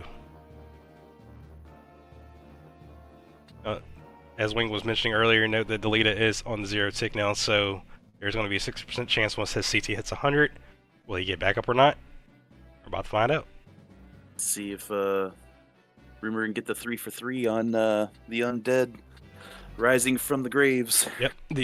Rumer's Samurai is also undead too with Curse Helm, so now she's on 2 ticks, so she's got a little bit, but that Delita's what really eyeball, and he's right at the edge. There's a 23 CT right now, so he's got a few more ticks to go before that may or may not happen. But is it going to happen? Because that's right now, Doggo I think actually has the advantage. I mean, Doggo can actually pull his head if he plays smart.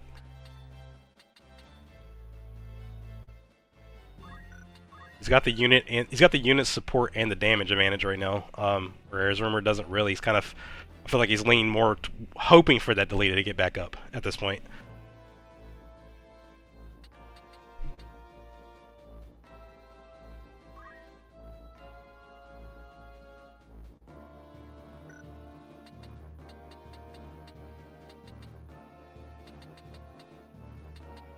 Oh, looks like Guitar and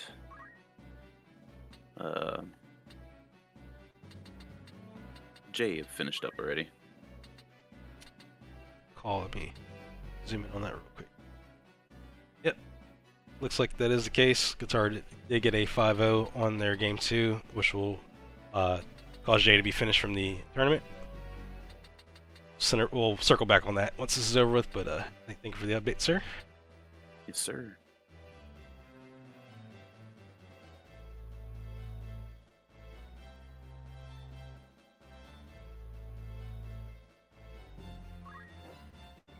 The X-Pot going out on Doggo's Dragoon, getting back in tip-top shape.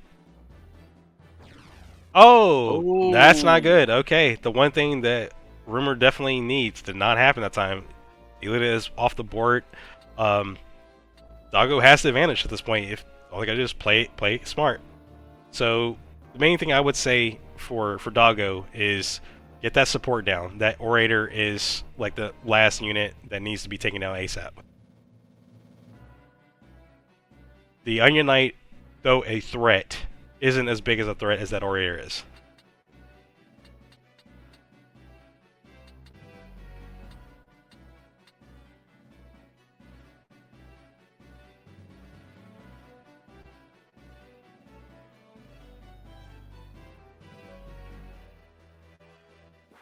Going for the jump on the Onion, and now it is switching over to C8's turn. Now they gotta be real careful with using C8's recoil abilities. Oh, I don't think that jump's gonna land in time. No, not 86. I don't think so. I gotta be careful with the counter won't do any damage though, so that actually is kind of a safe bet. Look at that. Oh, what? yeah. So swords, Wow. those swords are elemental, and Construct is immune to those elements, so he straight up just dodged both those counterattacks. Oh, I thought that was the actual evasion. I thought the sword would still go through, just zero out. Nope. But he's holy and dark immune, so he just completely missed his whiffs. He strike. Oh man, Doggo coming back with a vengeance. Yeah.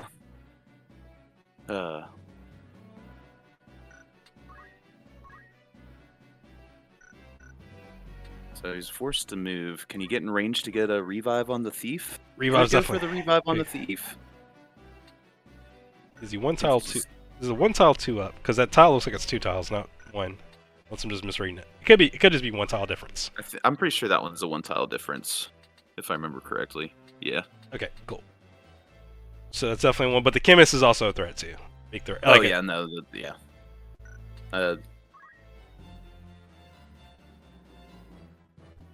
It's gonna be really hard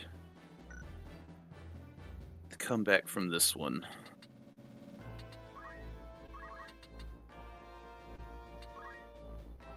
Yep, he's just gonna...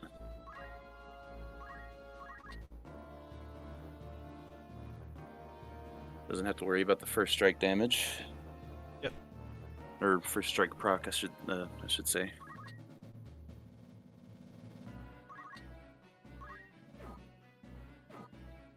Alright, there goes the Chemist.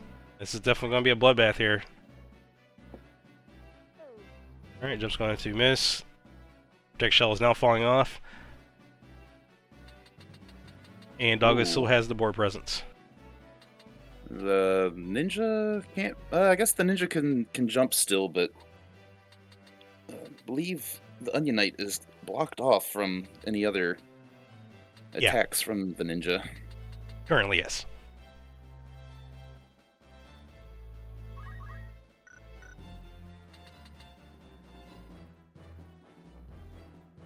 But at 18 speed, that jump should land. But on that note, I do need to depart. Yes, sir. Right on the dot. I appreciate you being with us through, honestly, we're like going on 2 hours now, or a little over 2 hours. Yeah. So, no, my bad. We're going on 3 hours on the broadcast. So, thank you, sir. I appreciate having you join me, and have a good day at work, sir. And I'll catch you later. Yep. Oh, will do. All right. Good luck to the finals. All right. Appreciate it. Catch you later, sir. Good day.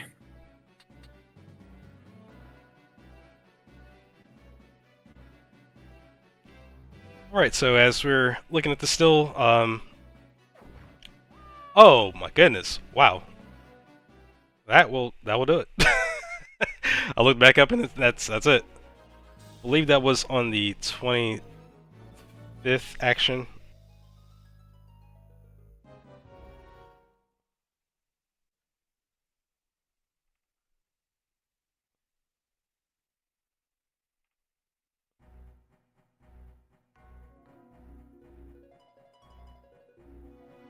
All right. 1 second. Okay, let me go ahead and unmute both parties.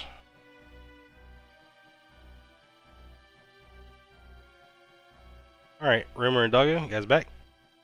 Mm-hmm. You learn something new every day. Indeed. But you guys both put up a good fight. Good comeback there, DoggoK. I didn't.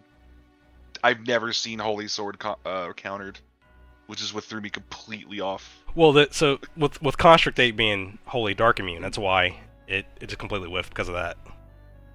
Oh no, I'm talking. Oh, you're talking about the punch. Oh yeah, the delete. Yeah. Yeah, I've never seen Holy Sword countered, so. Yeah, you don't see that because normally it gets used at range, but definitely can be. But yeah, that was definitely interesting.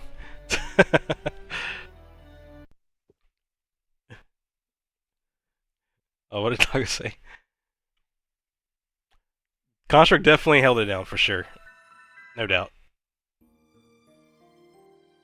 Alright, so we have a quick status update regarding Lobby A. Guitar did 2-0 Dr. J, so Dr. J is finished from the tournament.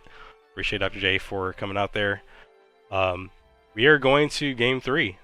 We're featured, so at this point, we're going to check out the maps real quick, because that means that the third map is going to be the medium map, since the second game was played on a small map.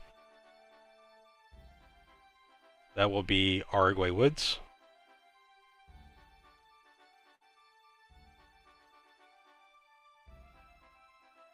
And we will be back momentarily as I get everyone set up for Game 2.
Alright, and we are now approaching Game 3 of the semifinals and featured Rumer versus Doggo. They both have 1 point, and this game will decide who will advance in towards the grand finals. And face against Guitarmanager, since Guitar did win his semifinals match.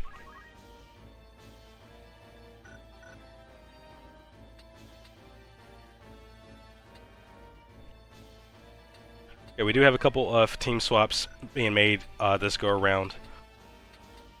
But for the most part, you're going to see that it's most of their original team from Game 1. I'm just going to go and do a quick unit check to make sure he sees what he's about to go up against.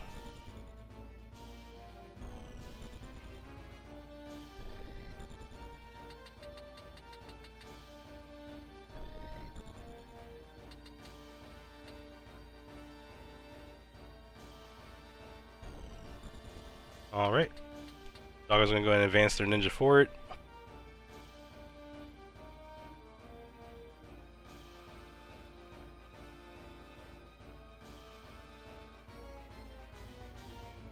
Go for a solid Fuma Shuriken there. 360 and got the 50% poison infliction there on Rumer's Alaria. That's a good start there by Doggo. Alright, shifting gears over to Rumer's team. He's going to go ahead and get Kiyomori out. Now, thankfully, because Doggo got the throw out early, he also dealt unprotected damage, so that was definitely smart with that ninja play. Now, Rumer does have his Protect Shell mitigation up and running, and now we're shifting over to Doggo's turn.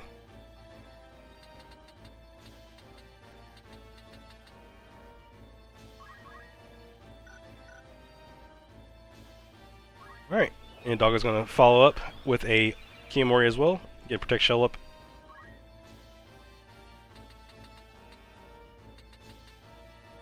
Always want to re-emphasize how important it is to have the basic line of mitigation out with Protect Shell. Definitely important to have.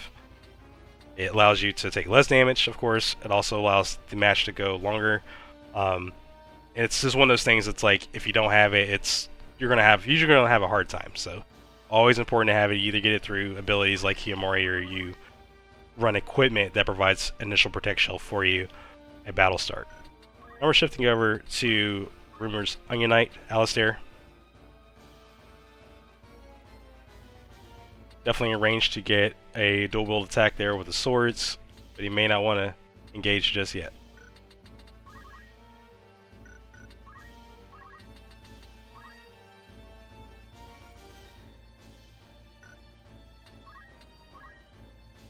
Alright, so he's still kind of weighing in his options. Looks like Rumer's not going to engage that ninja, but rather going to focus. Interesting positioning there by Rumer.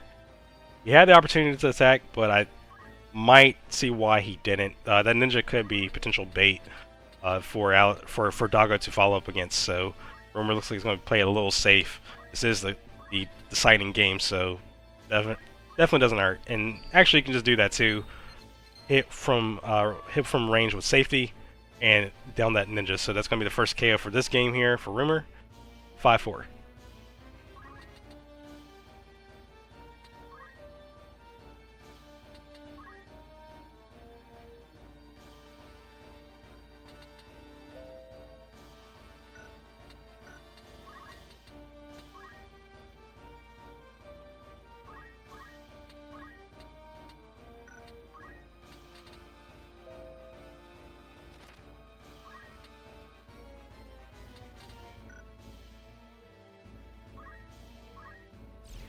We're just going to do a purification play. You don't see that often, but that's going to get that poison status off of Alaria. So we're getting that 1/4 HP loss every end of turn. It's a good play there by Rumer for preventive steps.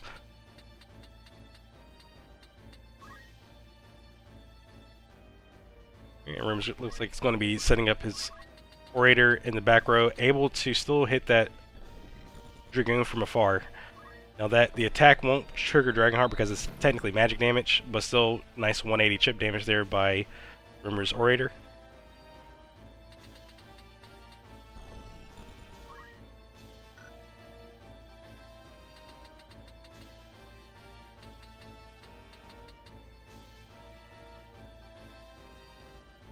CA is going to go for the boost, the initial boost here. Definitely go play there by Doggo. If you're not engaging early and you have the ability, definitely go for it. Get that +2 speed and get Construct up to 2 to 14 speed.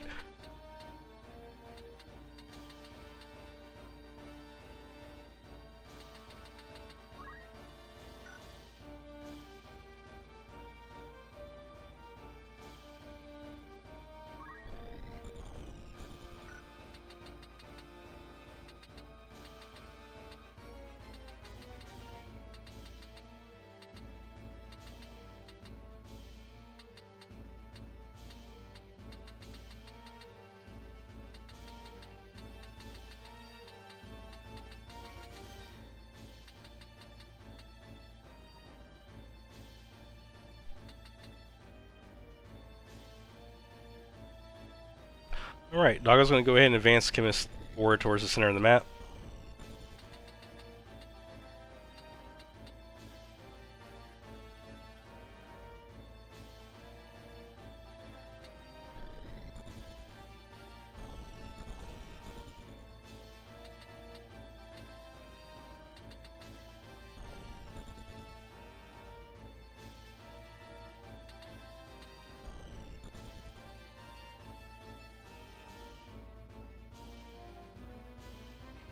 Alright, he's going to go for the Phoenix down on the Ninja. And keeping his team alive, rather. And it is the Ninja's action. Good CT play there by Doggo to take advantage of 100 CT coming up. Now the Ninja can make another play here. Especially hard-hitting Vehemence attacks with dual wield.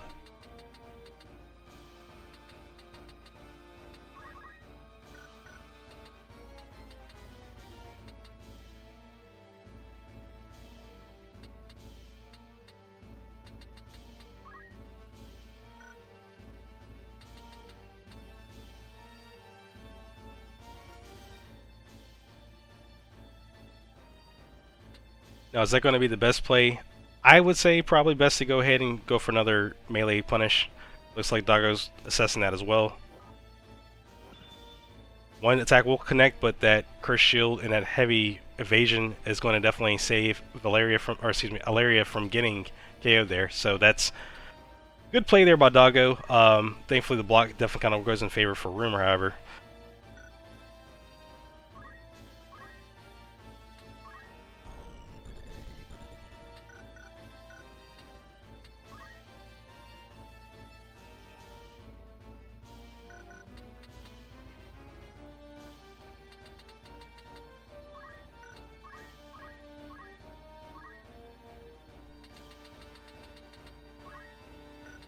Rumer's using the start button feature to see who's getting the upcoming actions here.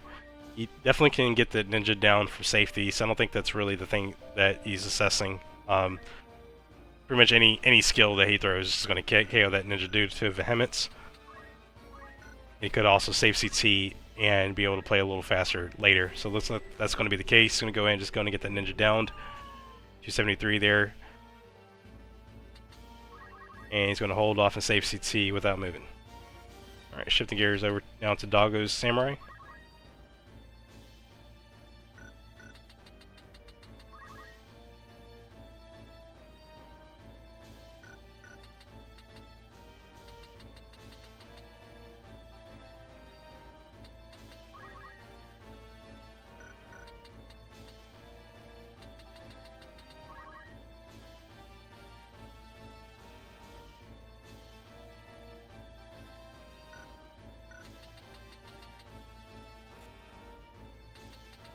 Alright, Doggo's going to go ahead and advance their Samurai forward.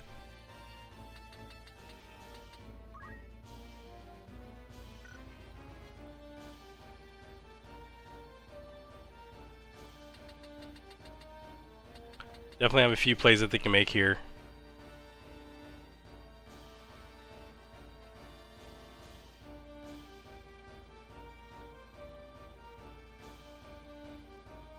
Okay, interesting. I'm going to go in for a raise on, or excuse me, a re-raise on the Chemist.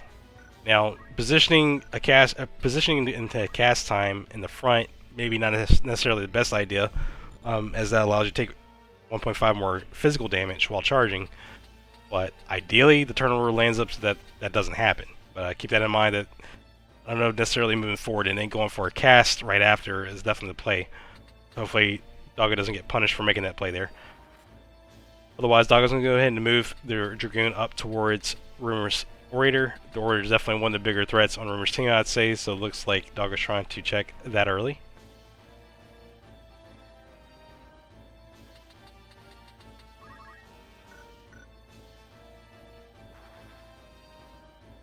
Okay, he's going to go in for the Samurai instead. Alright, I'm shifting over to Rumer's Onion Knight.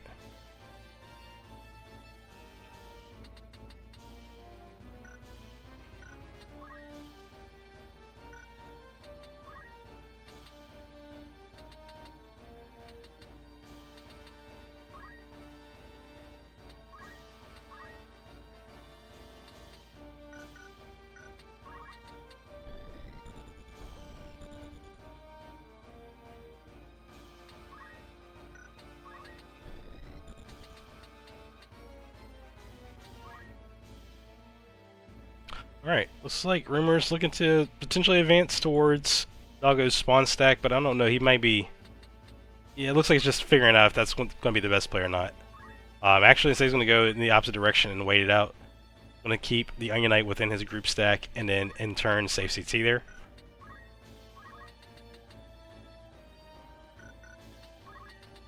Alright, looks like Rumer definitely wants to take advantage of that charging on the Samurai, so he's going to go in and shift Alaria to the center of the map while still critical.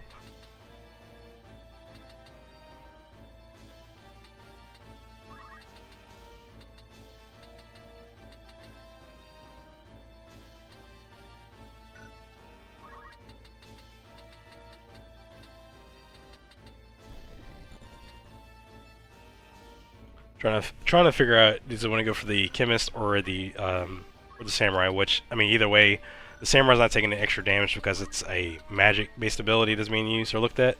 But still could always try to chance the Confuse from the Wind Anima, which looks like he might be trying to go for that. Yeah, oh wow, and it actually connected. Man, that's actually pretty big for Rumer. 308 damage there, and got the Confuse on the Chemist, so that's going to take that unit out of play for Doggo being able to control. And then Rumer's going to follow up with a dual-wield charging attack there. That's going to also down the Chemist. Solid 2 plays there by Rumer. Currently has the board.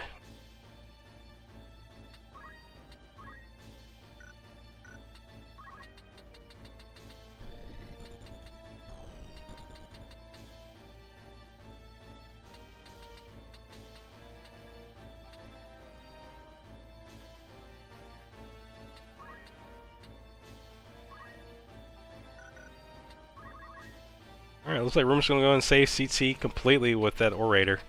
No move, no action.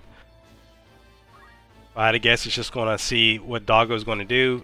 Doggo's unit's kind of being a little spaced out. That does kind of give Rumer a good advantage there too, because at that point, he doesn't have to really advance. He can kind of wait and see what Doggo does for plays first. And then, because of save CT, he'll be able to chain off that. So saving CT there was probably the best play possible there by Rumer. Alright, now C8 does have several options, including salvoing the metal, which should down Valmafra and get some decent damage out on the Onion Knight and the Monk, but it will not KO neither one of those units. But it will get Valeria, or Valmafra rather, for sure.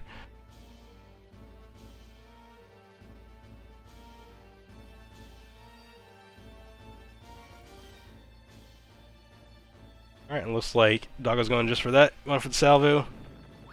Alright, that's going to down the area to solid 204 on the Onion Knight and the Monk combined. Foster taking a little bit of recoil damage in return. Now does it save CT? We'll see save CT there. Jump connects on Rumer's Samurai. That's a solid 400 jump there by Doggo. And now let's see what Doggo's Confused Chemist does. Okay, not the worst play. I mean, really, that's, if you're going to ask for anything, that's something, even if it missed, I'd rather have something that could be helpful than not. So, Ranger's Bane also on the Orator actually did affect the hit rate on that. That's why it was hitting so low, because Ranger Bane will reduce the hit rate of ranged attacks based on your bravery. So thankfully that was still there too, but otherwise, I mean, pretty okay selection of confused abilities by the chemist. Rumer's going to go ahead and advance the samurai towards the middle stack, get a region tick there, 114, and wait it out.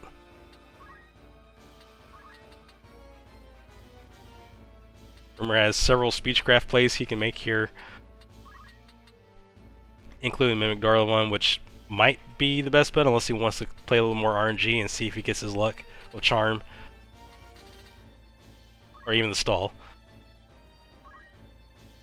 Alright, let's go and play the safer bet here and go for the sleep, but the 64% will not connect. The Dracoon thankfully does not go to sleep here. That would have been bad for Doggo, so thankfully Doggo does get the action here.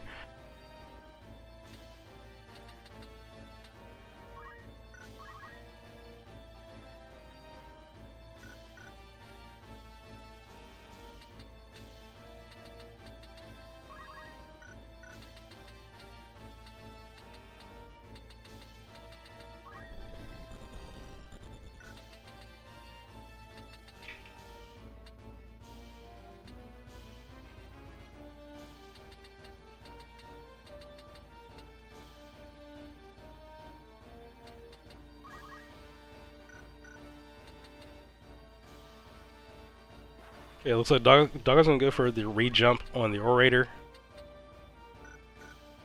CT should line up to where that will connect, thankfully, so that should be a dead Orator soon enough.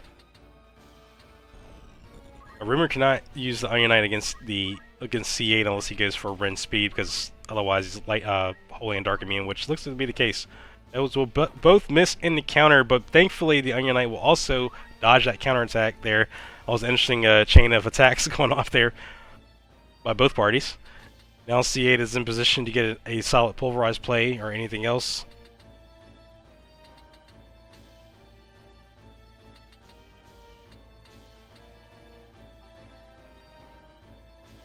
CA is going to go and get behind the Onion sides there. Looks like Doggo is risking the basic attack there. That is actually blocked by the Onion Knight as well. Actually, it was parried by the Onion Knight, so again, a lot of attacks going off that are getting blocked currently. Rumer's slowly advancing his way over towards C8. C8 is getting pressured more and more. There goes Rumer's Orator. Good KO there by Doggo.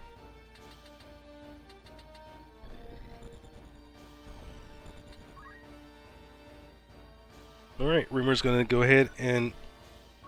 Oh, no, not yet. I figure he's going to go ahead and move that monk right on into C8, get the cleanup. He might have other plans.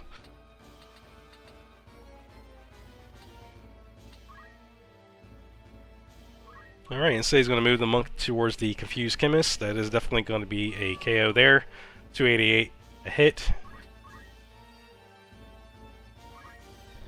Alright, this match is definitely leaning more towards Rumer's favor at this point, though Doggo still is in it.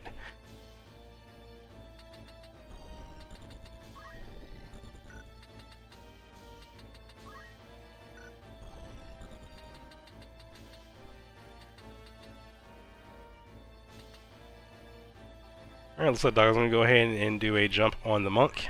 Good decision there by Doggo. Might as well stay in the air as much as you can, especially when you're low on units alive. Alright, now we're shifting gears over to Rumer's Onion Knight, which again cannot basic attack C8, but can still do Ren Speed. Gotta be mindful of the counterplay though. But it's still worth the risk. There's one Ren Speed, both Ren Speeds connect, that's -4. C8 will counterattack with a 506 on the Onion Knight. Onion Knight, having a lot of base bulk, will stay alive and will region 192 of that damage right off. Definitely a good chain of events there by both parties. And now Rumer's going to shift over his Swiftness Samurai, having a turn 1 take aim. It's not enough damage just yet. Now, just to note, this Samurai does have Bravely Armlet, which increases your bravery by 10 at each of your turns.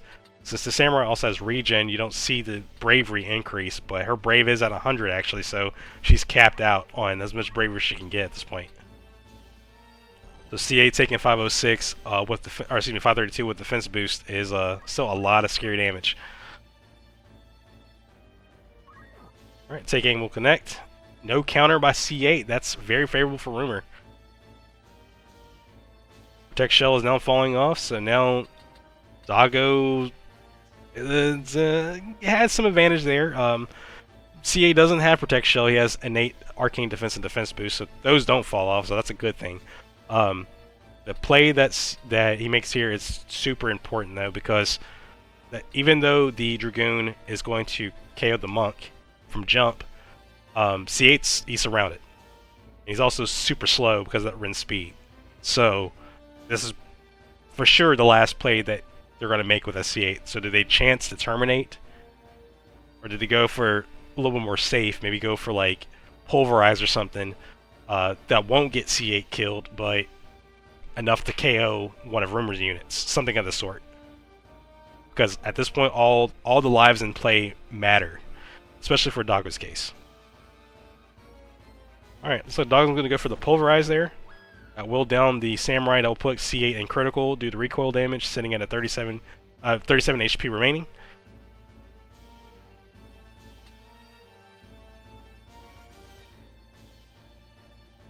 Alright, it's going to shift C8 to a spot where he can't get flanked. Dragoon connects the jump at 600. The Samurai, or excuse me, the Ninja is out of play now. That Ninja is not cursed or undead. I won't say it was, but it's not. Now, one thing we do need to be mindful of is Rumer's other undead units.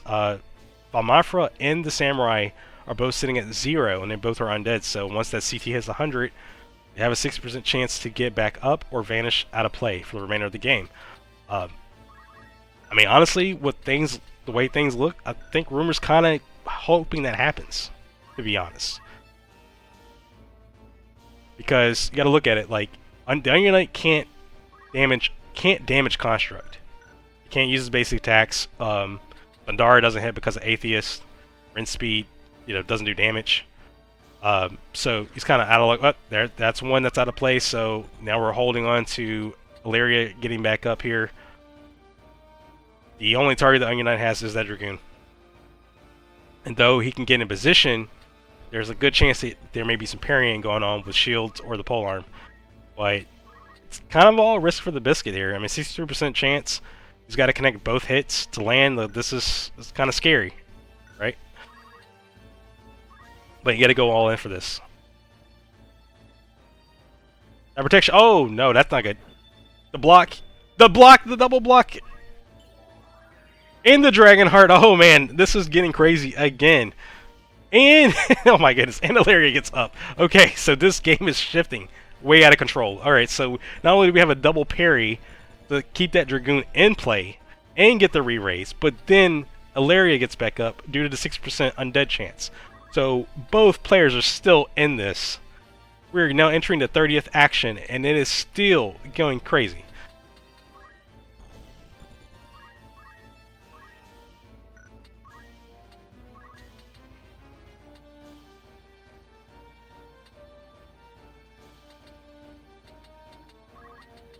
Rumer is definitely assessing his risk and options here.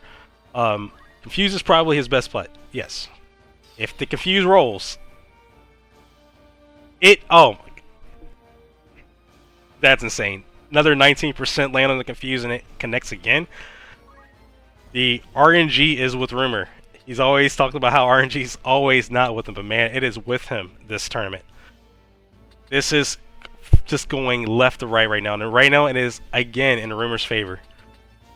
Now Doggo's still there; he's still in it. But man, this is getting bad very quick.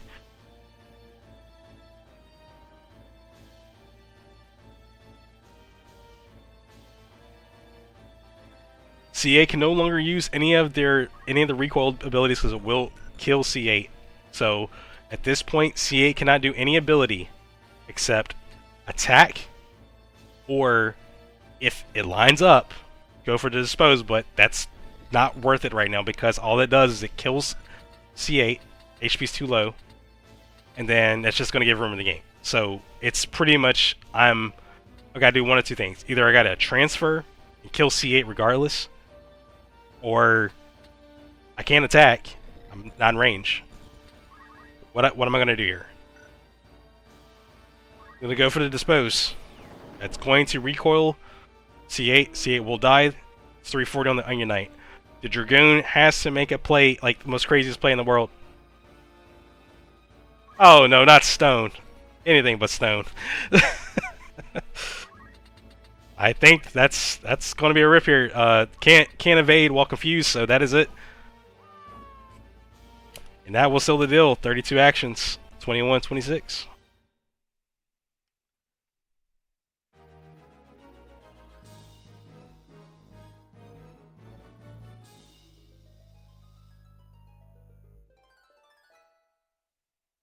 All right, let's get everybody unmuted. All right, Rumer and DoggoK, you guys are back. That was an impressive game to you both. I would have sworn I lost. That because I saw what I set myself up. I saw what I set myself up for, and I was like, crap. I won't lie. If you would have exploded with C8 and then let the Dragoon drop, you would have won. Yeah. Yeah. I saw that. I set myself up for it, and I was like, crap. I was but I mean, even still. Yeah, that was. Man, that was a nail biter, and it. Yeah, it was. that game swung both sides. Like, oh man. What dog say? What? Oh, so it just does okay. HP damage based off of what he's missed to anybody in range. So if he's lost 600 health, he hits everybody in range with 600 damage. Yep. Yeah. No, the Onion Knight didn't have full health. The Onion Knight was only at like 400, 450. Mm-hmm. Yeah, he would have. Yeah, that would have been like. Yeah, that would have been super close. But I will even with that. All that being said, the confuse is also like. Oh man, yeah. Like I was saying earlier, like RNG was with you that game. Like holy crap. Yeah. Like 19% rolls successful on back to back that's huge, especially at the time where you need it the most. Mm-hmm. But no, that was great. That was some high end, exciting tactics to witness. Appreciate you both, DoggoK. Awesome job. First competition getting in, and you made it through all the way to a game 3. You put up a good fight all the way through. Yeah. So, awesome job. Appreciate you being here and being a part of this event. Hope to see you around in the future. Definitely don't give up because we want to see more of this plays. Definitely made some impressive games and plays there. So good stuff. It was nice seeing Construct 8 because I saw Construct 8 and I'm like, oh man. Yeah, I mean, it was like the Onion Knight. The way your Onion Knight was set up, like you couldn't do anything about it. Like, nope. All you could do was run speed. I mean, that's all you had.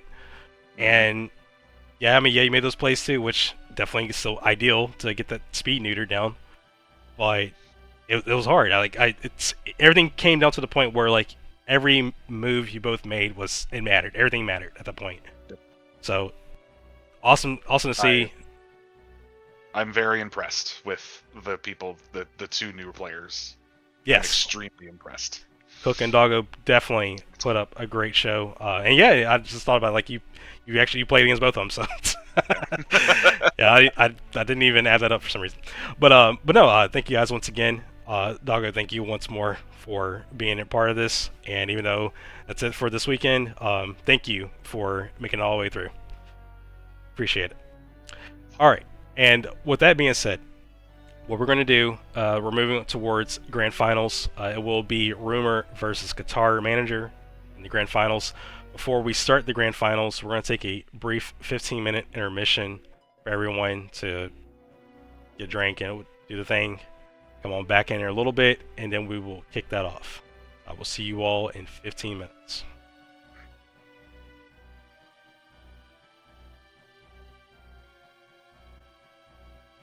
Alright, DoggoK. Catch you later. Thanks, Doggo. Alright, and audience, I will be back with you all in a bit.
Welcome to the Tactics League 2025 Winter Cup 1 Grand Finals.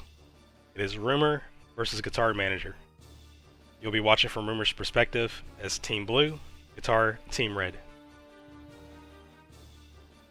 First game of the series, and this is for all the nickels and quarters. Now, I do want to note that because both of these lovely fellows have made it to the end, they both will already win an invitation to the Version 5 exhibition, which is to be dated, but will soon be announced here after this event.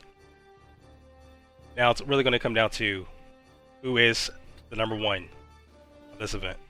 And we're going to find out over the course of a best of 3 series, starting with this game. Rumer is checking out Guitar's team. Always important to do first and foremost.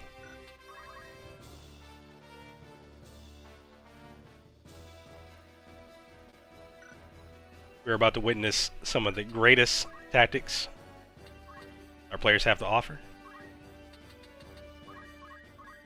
And we're going to start out with the turn 1 Kiyomori for Rumer. Going to put up Protect Shell for all of his allies. Very important stuff for the fights ahead. Have that extra damage mitigation.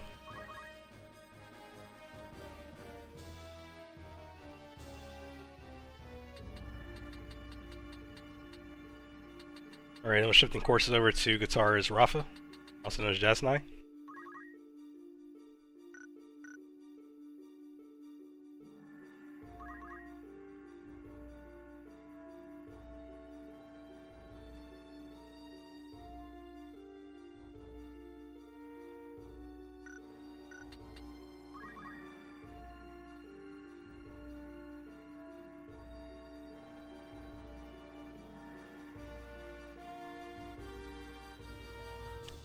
Guitar does have a couple plays he can make on the initial turn, including going for a Bulwark and just re-upping his Protect Shell, and technically getting defending status for the time being as well.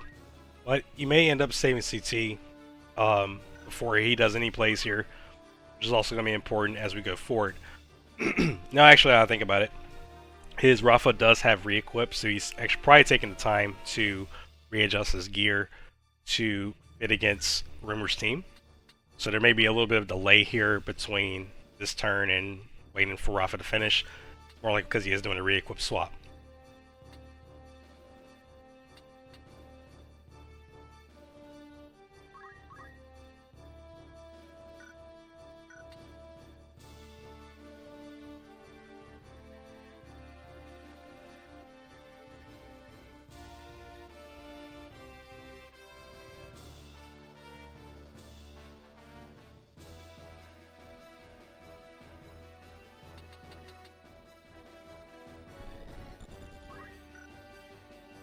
Alright, and the swap is complete. Let's switch in Excalibur, Grand Helm, Sickle Robe, and Sage's Ring. Okay. Very powerful options there.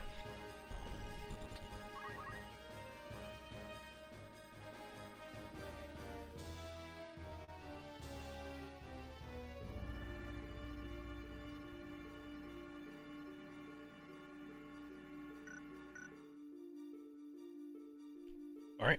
And Guitar's going to go ahead and do a Nameless Song startup there and shift his bard slightly and end his turn. It's now Rumer's Monk's turn. Going to do a turn 1 focus and position on the left wall of the map.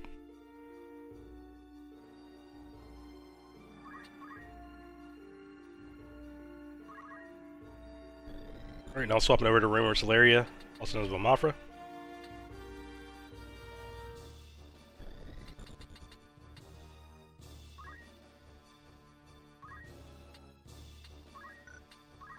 Alright, looks like Rumer's going to go ahead and position her on the right side wall and end turn. Alright, and Rumer's going to swap over to his Onion Knight, and the Onion Knight's going to go ahead and shift over to the right wall as well, the upper part of it, focus, and then his turn. So it looks like Rumer is spacing his team, going left and right here on the sides. He's not pushing middle, at least yet. Trying to give Guitar, having to force Guitar to have to look at which side he wants to go for more so. Alright, here's Rumer's MVP, Celine the Orator. Go to a turn 1 praise on Rumer's Samurai Rumi. That's going to give her 10 more bravery. Very important, as Rumi is bravery focused for her katana attacks. Getting that initial play there. Now we're shifting over to Guitar's Chemist. She has a stone shooter. It's pretty much a 3-range shotgun. She's going to start charging up Golem at 510 HP.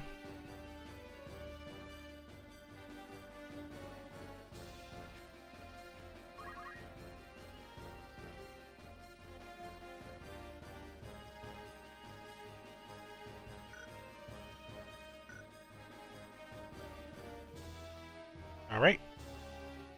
And now we're swapping it over to Guitar's Dark Knight. Dark Knight also has re-equipped, so it may be taking the initial few moments to change his gear out. Once again, to readjust. Okay, he actually did a sword swap there. He switched from Moonblade over to Valhalla Fellsword.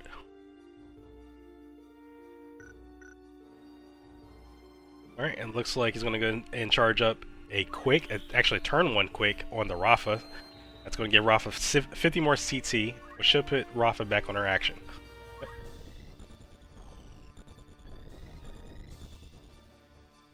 Alright, now again, in the current scheme of things, Guitar isn't really able to get towards Rumer just yet, so even though he did get that time magic's quick off and gave Rafa an instant action, she's not really able to get to somewhere where she can really take advantage of Sky Mantra. Closest target she has is the Onion Knight, which will cause Guitar to have to shift right. Looks like Guitar is not really going to shift anywhere just yet, though. He's going to go for the Bulwark Nail, which honestly is probably overall better that he did it now than in the beginning, so that way the protect shields up a little longer. Alright. Now it's up to the Golem to go off. That's a 510 Golem shield against attacks, throw, and jump. It's team-wide support as well.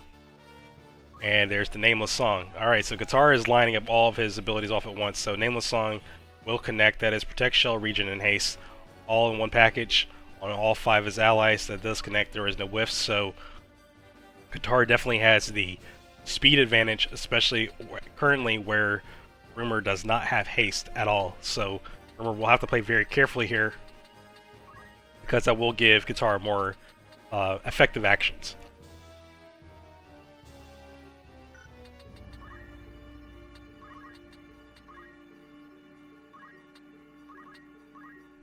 Alright, Rumer's going to advance on the left side wall with his monk with the samurai, so currently he has his team split, 2 on the left, 2 on the right, and the orator in the middle. But we'll see what happens there. It looks like he does have some terrain strategy he's looking at trying to do, while also trying to be very careful how he approaches Guitar. Guitar does have a lot of same speed units, so that's going to also play a big role here when it does become his turn. Because if he has the units kind of line up, it's mostly like 12-13, so they're not all same speed, but they're all within the ballpark. And since they all have haste currently, if Rumer's not careful, Guitar can easily combo off of each other and net KOs that way. So again, gotta take the time, and it's the very beginning of the match. We're only into the 10th action now, and the clocks are both evenly across. And of course, this is the grand final, so even more important to take a little extra seconds to not misplay.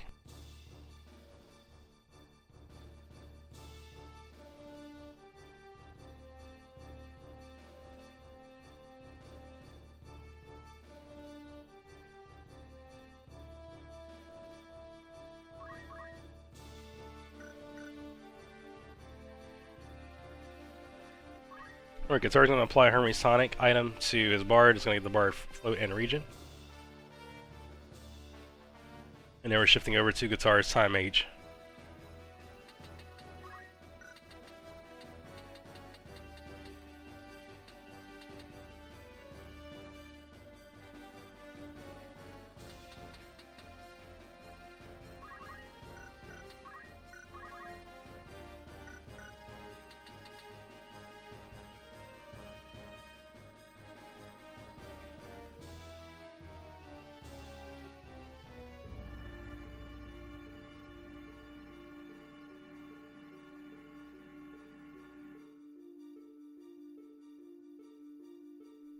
Our Guitar's taking a little bit of time here to figure out his next move. He could potentially line up another quick. With the way the CT is potentially looking, that's probably not going to be a fast quick this go around. Because even look at this Chemist is sitting at 92 CT. He is charging up a quick, however, on that Bard, which since the Bard's Nameless Song already went off and it successfully landed all 5, probably doesn't really need to be in Nameless Song anymore, so he's probably going to shift gears here in a moment.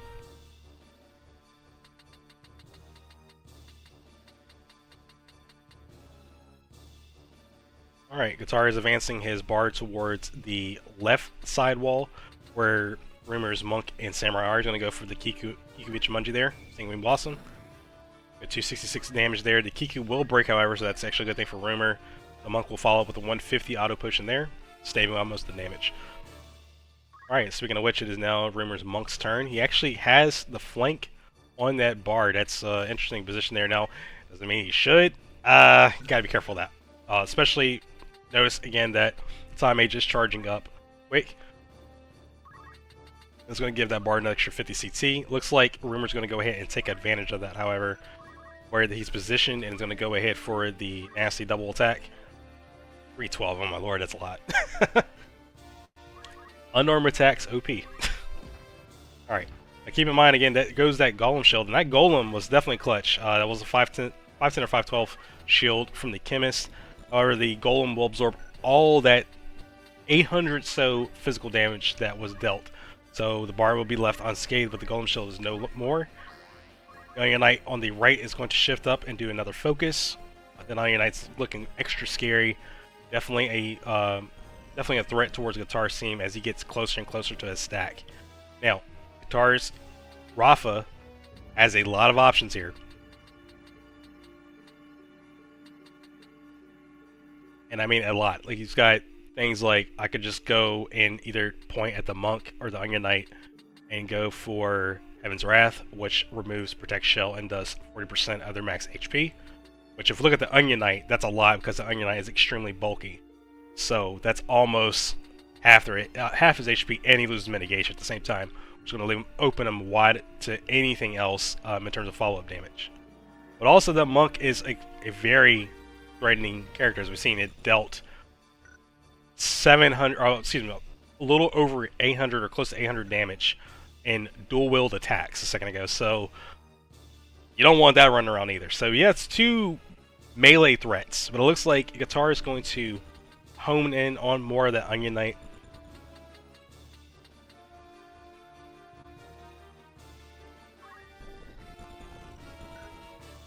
I'm not 100% sure if he's actually in Sky Mantler range.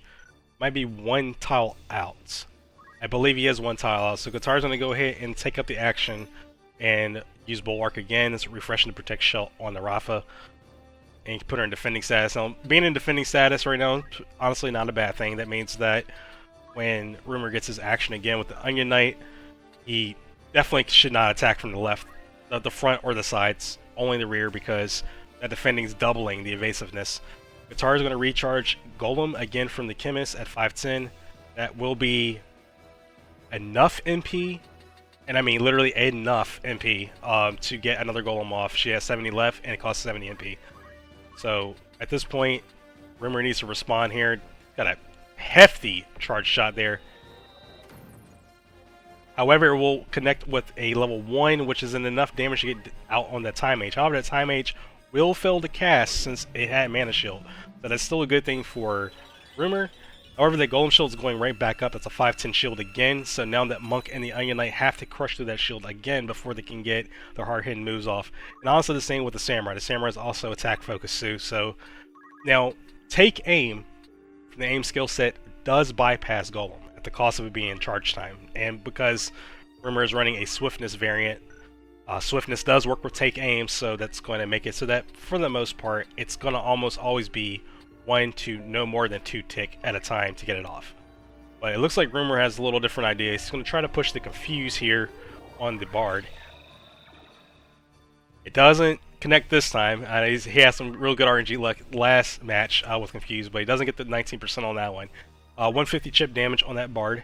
And now we're shifting gears over to the Time Mage. The Time Mage is weak and has no MP, but she does have Shurshi, which restores 20% of their MP at the end of her turn. So, though Guitar can't cast any instant casting skills right now, he can cast a charge time skill and have enough MP to cast it by the time his turn ends. Alright, it looks like that is something that Guitar is doing. Alright, it's going to go for a 1-tick Ifrit. 255 there, solid hit there across on the Monk and the Samurai. The Monk will respond again with an auto potion. Now we're shifting gears over to Guitar's Dark Knight. He re-equipped into Valhalla Fellsword earlier. The Valhalla has a change from the original game where it is now 100% Undead Infliction. Doesn't look like he's going for the basic attack on that, however. It looks like he's going to potentially support. Nope, he's going for the kill there on the Monk for 308 or against 302 HP. That's enough for the down. That's the first KO of this game 1 for Guitar. 5-4. And now we're shifting over now to Guitar's Bard, who is facing in front of a critical Samurai on Rumer's end, so pretty much has the ability to get another KO there as well.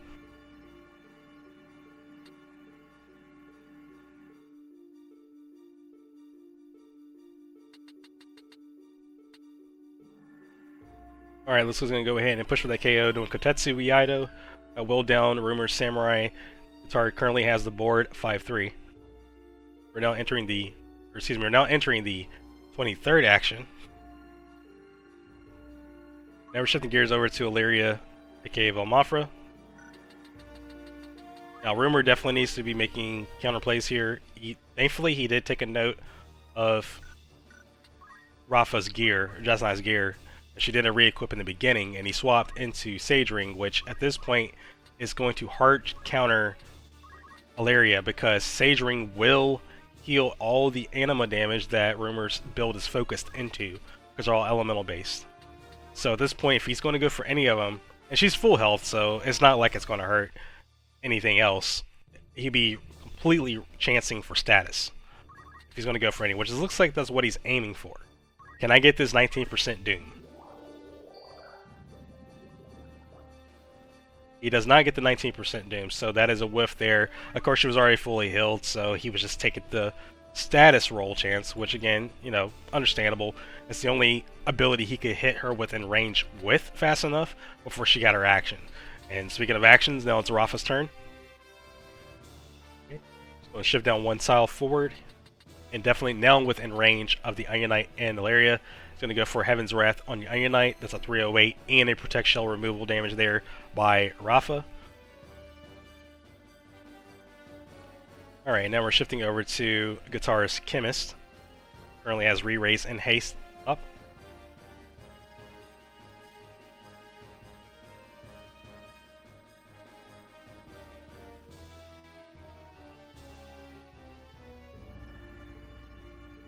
Alright, so going to do an Elixir on the Time Mage. It's going to top her off completely.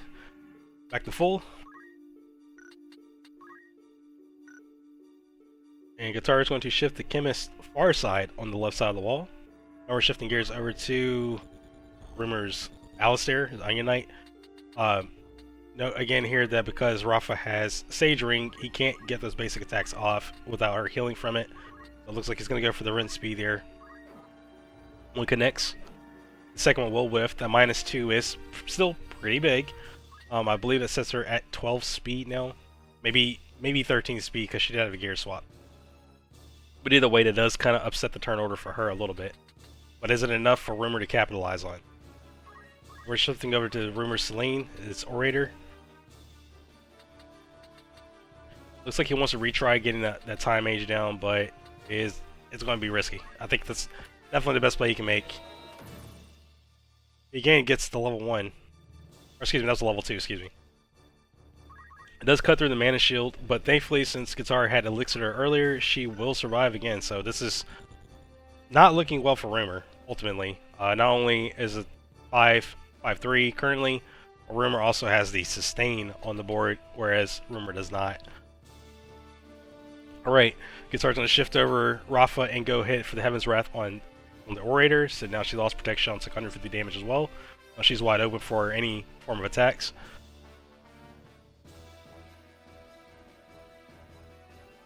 I will say I am very stoked to see Rafa in play here. She's actually one of my favorite unique characters in general, especially with a lot of the PvP patch changes we've had.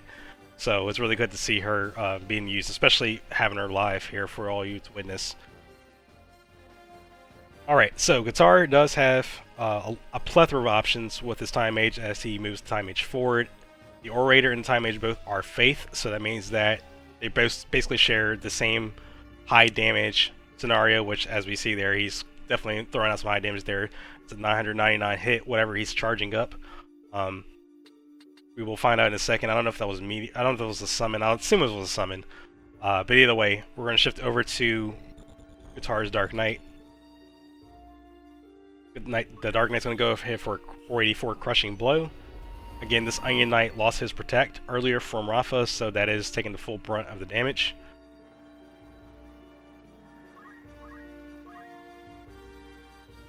Alright, so that's... yeah, that summon's going to hit. The Orator gets the action, so that Orator is done. Guitar's going to go ahead and shift over his Bard towards the Onion Knight and do a Cheer Drayden.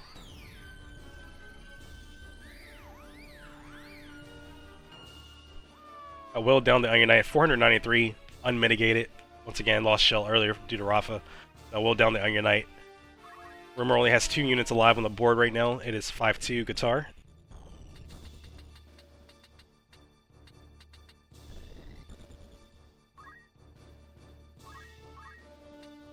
Alright, Rumer 100% has to make a big play here. Right, Rumer's going to go ahead for the win anima. Chance to confuse here. Does not connect to confuse. I will say that it's probably, I mean, out of the options he had, it's not many options. That Dark Knight also has elemental halving, so that's why the damage was done so little. Alright, so that was the Cyclops that was charging against the Orator. The Orator is definitely dead because that is Faith versus Faith. So 999 there. Orator's down, and it is now just Rumer's Almafra standing on his team, and her Protect Shell just fell off. It is definitely not looking well for Rumer this game 1.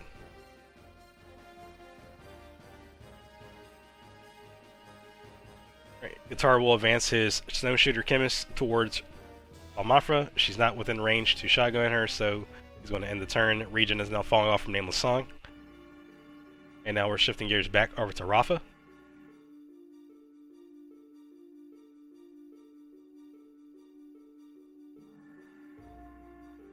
Rafa's going to advance forward towards Almafra. Alright, going to change Celestial Void there. Celestial Void does connect and inflicts poison and confused status. Rumer has lost control of Almafra. Now, one thing is the poison will tick, so that will technically knock her out of confusion, but, I mean, Guitar has this game at this point.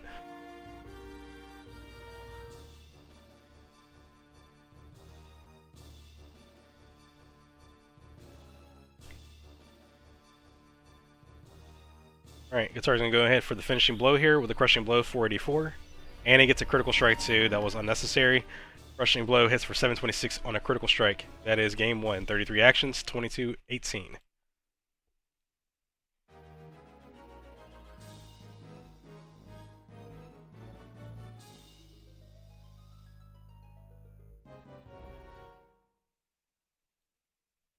Alright, let's go ahead and unmute everybody.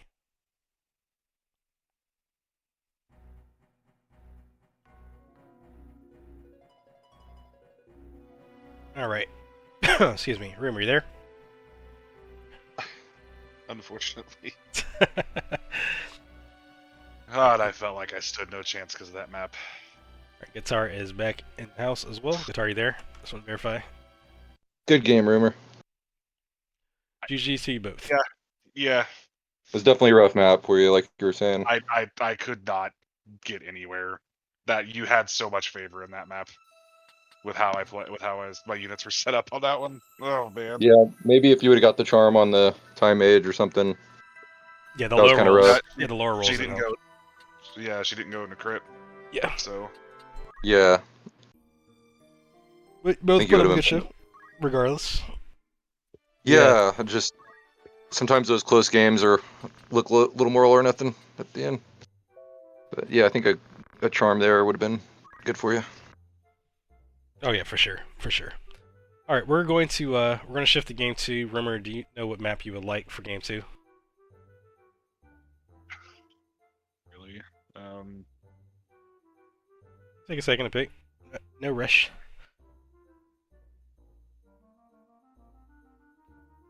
So just letting you know, game 3 maps are Orban and Blanc Cathedral Days, so it can't be one of those two. So anything else besides. Cannot be one of those. Cannot be Orban, cannot be Limberry, and cannot be Blanc Cathedral Days.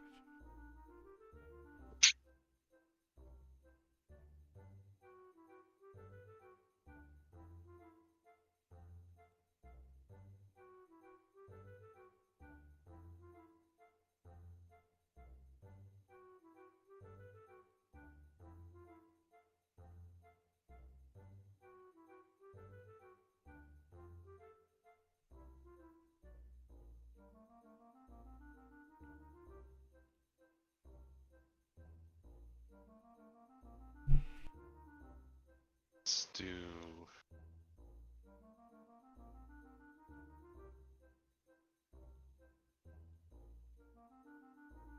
Let's do Gallows.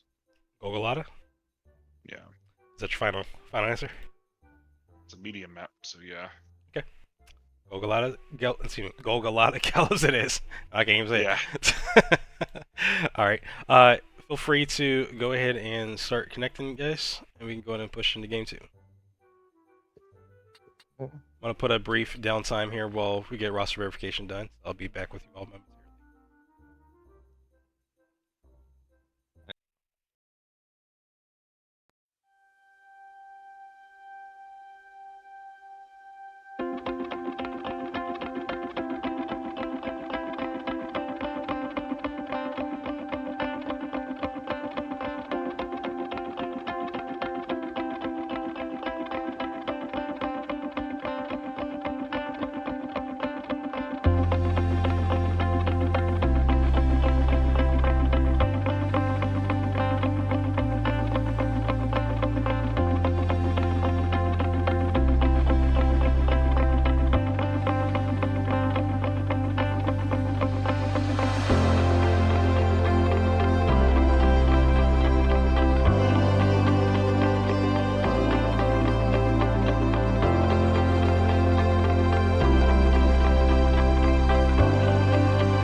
Okay, and we are back. We had a little bit of difficulties getting set up for game 2, but we are here. We are now starting game 2. Guitar currently 1-0. Rumer has selected Golgotha Gallows for the game 2. Oh. Not too sure what happened there. Alright, let me go ahead and pull the stream again. Alright, we're good. Okay, so we had a few swap outs this go around. Rumer has swapped out his Valmafra for Delita, and Guitar has swapped out his Rafa for Meliodol. So definitely see how that changes.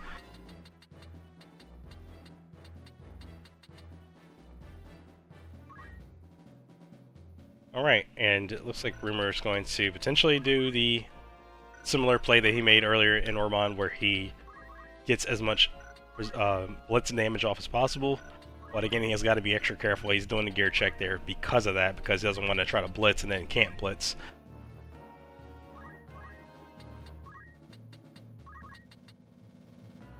Alright, he's going to go for the Hollow Bolt there.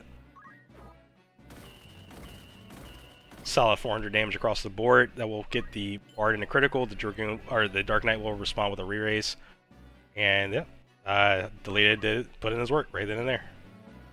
Alright, now we're switching up to the follow-up here. So Rumer should try to potion the Undead Delita, which is kind of part of the whole combo.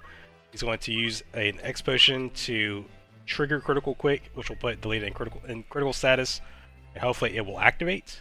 It does activate, so now he does get the ability to re-down, or go for the Hollow Bolt again.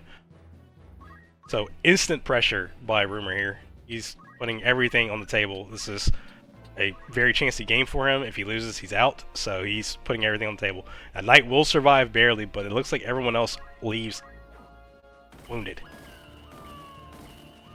Alright, that's a triple kill there by Rumer. Guitar is instantly on the back pedal. Rumer is going to reposition Delita back to his group, and he will die due to poison.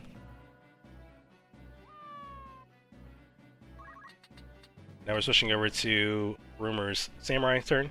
Rumi.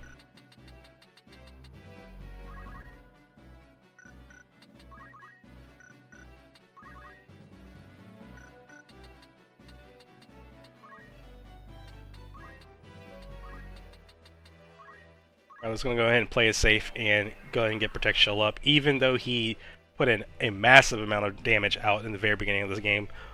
Still, you don't want to... If Guitar has plenty of chances to come back, and this isn't over for him by any means, but you still want to make sure you get that mitigation out there, especially when your units don't have it. So he's still playing it safe and making sure that his Orator and his Samurai are defended.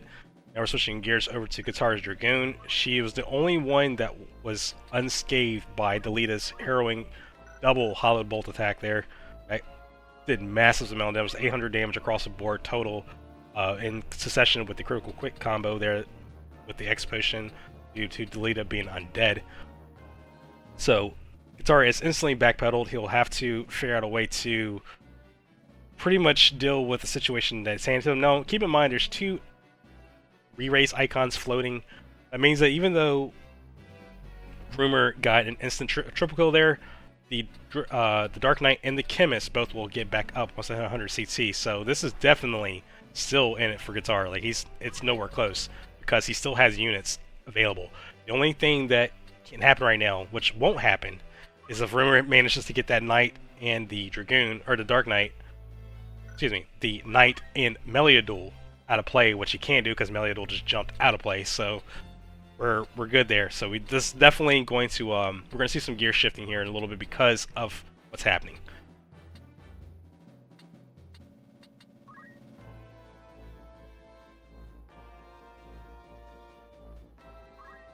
Alright, so Rumer's going to go ahead and advance his Onion Knight towards the Gallows, playing directly middle, and now it is his Orator's turn.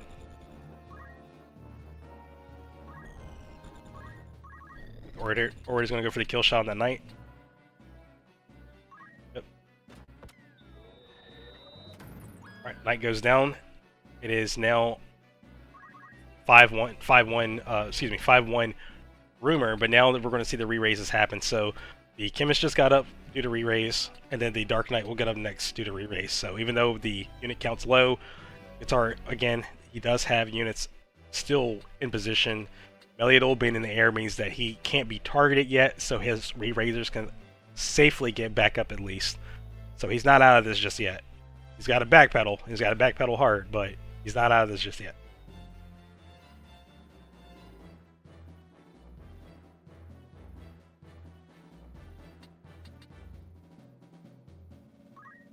Alright, Guitar's going to go and do the chain res here. He's going to go and get his Knight up, which was just down a moment ago. Alright, and now the Dark Knight's re-raise has activated, so now the Dark Knight's back up as well. In critical status, of course, but Dark Knights do have innate life font, so anytime they move one tile, they gain HP back, and then also they have Sanguine Sword as well as a HP absorb and damage dealing tool. So this Dark Knight can actually get a lot of his sustain back up. Now, is it enough? With Rumer already midway through, hard to see, but Guitar has options here. He's definitely not out of the question. He actually has not Abyssal Blade, but Unholy Sacrifice as a option to get that Knight back to full, but the Chemist is nearby, so he can't do that yet either without triggering the Chemist, and that's not going to be worth it right now for him.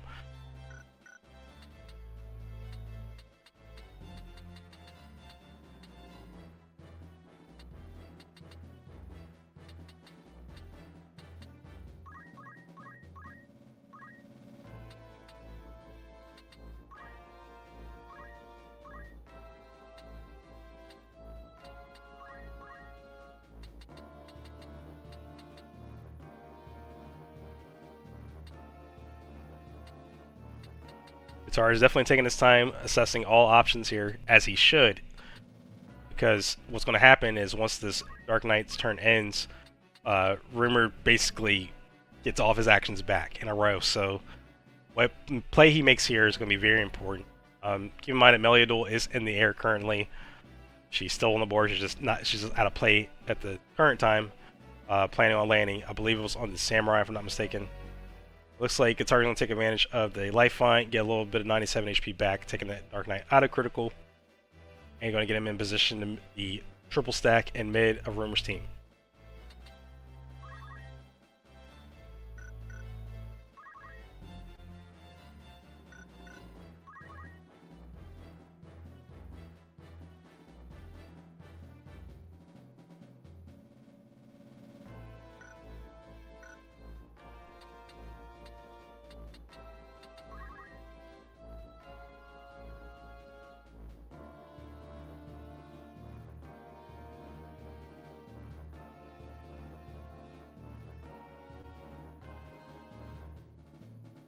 As a well-equipped Dark Knight, if I had to say. Looks like I'm going to go for the Crushing Blow there. Okay. The Moonblade is not going to do a lot of damage, but he does get a decent bit of burst damage, or bruiser damage there at 198. It is now the Knight's turn, and then after this it will be all of Rumer's actions.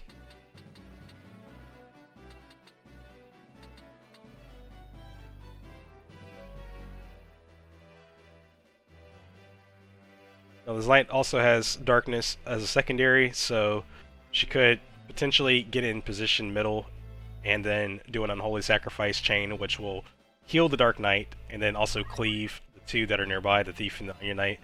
It will, however, kill her because she does not have the Mana Shield, nor does she have the HP to sustain the 60% recoil damage that Unholy Sacrifice deals. So I think he's making that trade there. Yep, that's exactly what he's going for, actually. That's a double kill there by Guitar. Good play there. That will cause the Knight to sacrifice herself. That is a triple kill total follow-up there by Guitar. It is now literally anyone's game right here, right now. And with Guitar technically gaining the advantage because now at this point, he has the map. The only thing that Rumer has is the Orator. Guitar is going there full recovery. He is getting his party up. He got nuked right in the beginning of the game, and look at this, he's working his way to the point where he now has the map. Anything is possible if you play it right and you play it smart. Fresh weapons going out. That downs the Orator. And that's it. GG. 10 actions, 9 minutes.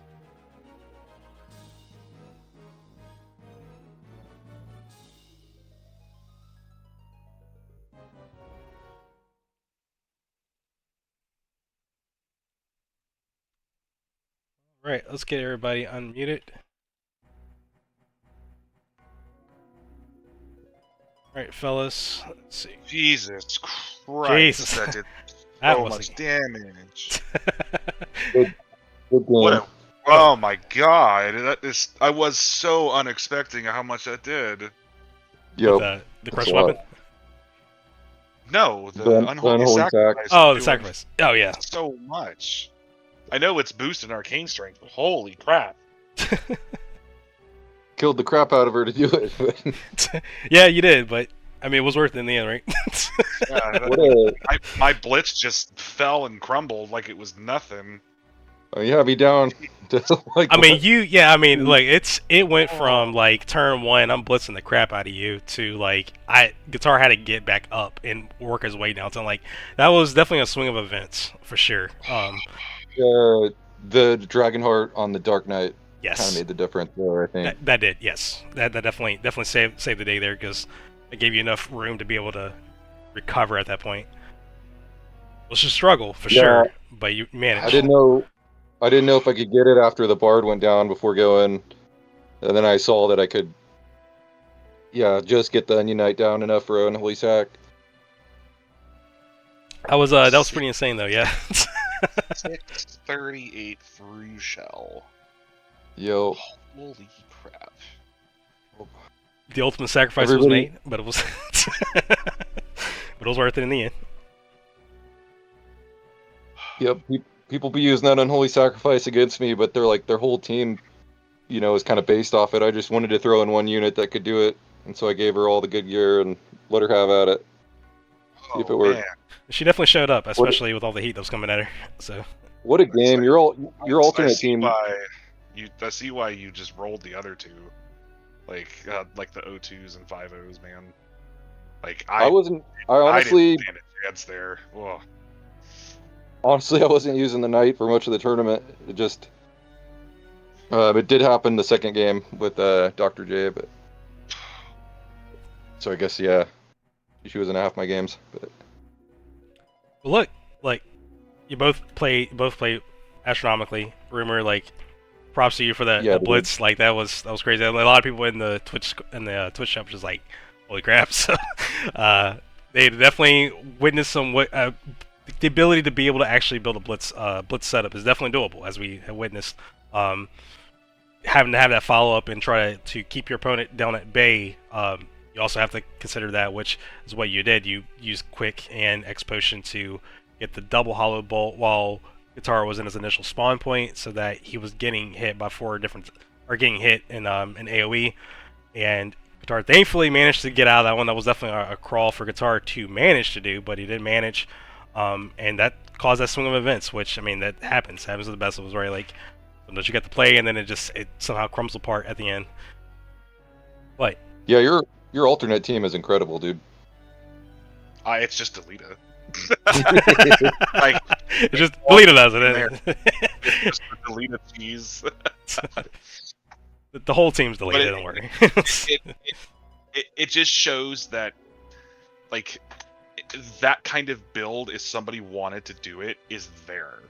Yes. And I usually go against those kind of builds, because it's just, I walk in and I one turn you, you don't even get to play the game. Which, to me, that kind of feels crap, but, like, it's a tournament, so some people are going to be like, it's okay. But yeah. it goes to show that I only dedicated 2 units to it. You could dedicate a whole team to it if you wanted to. Mm-hmm. So.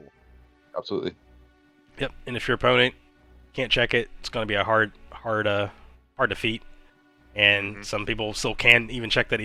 Again, sometimes the struggle is real. Trying to get out of a situation like that, still possible. Yeah. Definitely can be hard to sometimes, depending on what you got, but it's definitely doable. But good games to you both. Congratulations to you, Mr. Guitar. You are the champion of the 2025 Winter Cup 1. And congrats to you, Mr. Rumer, for coming in second. You had a run through from the beginning to the end, no stops basically. So, bravo to you there for your resilience and making it from start to finish. Appreciate it as well. Yeah, what a great tournament. That was a lot of fun, guys. Thank you guys for being a part of it. I'm glad that we managed to get it going. I was a little concerned at first, but thankfully we got it going, and it has been fun, and have enjoyed it all. Rumer saved the day with that last minute sign up. I kind of yeah, hassled him about it. Unfortunately, sorry, buddy. Oh no, you're good. I was gonna sign up anyway, but like I wanted to see if anybody else was gonna take the spot because I don't mind playing in cups at all. I absolutely love doing it. I wanted to see others as well. So it was Yeah. nice to see. It was nice to see you and King sign up. It was also good to see two newer players sign up, which was awesome. Mhm. You know, the return of Jay because we haven't seen him in forever. Yeah, That was awesome. He's like a ghost But- nowadays. Yeah. But yeah, I was always going to sign up. I was never not. It just life be lifing, so sometimes you don't get to it in time. I feel that. Definitely feel that. Understand. All right. Well, with that being said, you guys, again, just re-emphasizing for anyone that's coming in late, Guitar has won the event. Has taken first, Rumer's taken second. They both get the invitation to the Version 5 exhibition, which we'll figure out the dates here soon enough and announce that on all Tactics League website and social media channels as well. And yeah, I appreciate everyone for coming out this evening. Cook, Doggo, Jay, and King, thank you guys. I don't know if some of you might be still around, some of you might have walked out, but big shout out to them as well for being a part of this event. Couldn't have done it without you six. So thank you guys for being a part of it and making this happen. Thank you audience, both here on Discord and Twitch, for being a part of this as well and watching the show. We managed to actually clear this at 4 hours and 45 minutes. So it was actually a really overall fast event. So that's also really cool to see too. Was hoping to be done by 8:30, and we actually got done before 8. So awesome to see. But again, thank you all for being a part of this. It's always a plus to see people come out and play competitively. It's always a plus to have people watching, and hopefully one day I'll see some people out in the audience come out and be like, I want to take a shot at this for the next event that comes out, or I want to be a part of future competitions. Love to have more people coming involved and getting a part of the Tactics League experience and being a part of PvP and Rendezvous. And hopefully I'll see you guys around. So thank you all once again and enjoy your evening. I'll catch you on the next competition. Mind if I make a quick Thank you. comment to those who are out there? Of course. Go ahead. So it may seem daunting at first to try to come in because it's a whole new patch. There's so many new things. Don't let that intimidate you. It's at its core, it's still Final Fantasy Tactics as a sandbox. You're still easy to come in. You just have to read a little bit, and you're good to go. There's a lot to it, but it's satisfying to be able to just I'm here to play a game that's been around for almost 30 years. 20 if you count the PSP version. So yeah. Really quick, thanks Yosh for doing all the work to let this happen. agreed. We all appreciate it. This is my favorite game, and I know a lot of us here really appreciate the work you put in. I appreciate, and also, appreciate you all as well. Thank you. I was really biting my nails when Doggo didn't win that third match again. Doggo put up a show. Time with that Construct 8 stuff. Yeah. But, Doggo definitely put up a show, and so did Cook. So I'm really impressed to see the newcomers. I know, Guitar is technically your first in competition, but for Cook and Doggo to really be brand new coming in and hadn't really played a lot in general before this, so it's really cool to see them put they put up their own. It was awesome. It was awesome to see. Oh, yeah, it was good. King had some scary stuff cooked up too. I wish I got a chance to watch or catch some of that footage. So I don't think that was recorded by anyone. Yes, I don't think so. 'Cause I think Jay said he didn't record it. So. Yeah, a lot of good teams. He didn't. Okay, yeah. So yeah, King said it wasn't recorded, but I kind of bummer I won't be able to watch that and catch the side preview of it. But still, thank you, King, because I see you in the audience. Thank you for being a part of this as well, and excited that you finally got a chance to be a part of a tournament experience as well.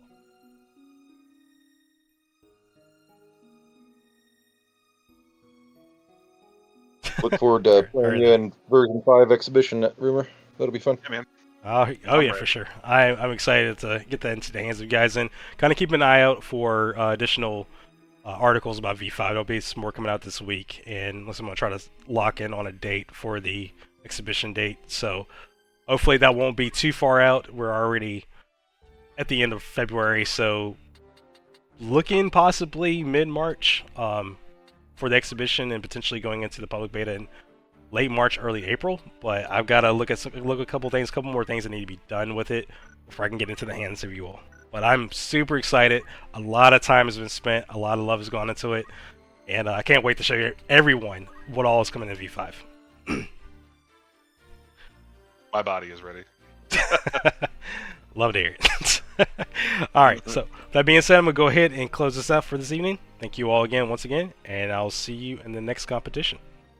Doodles.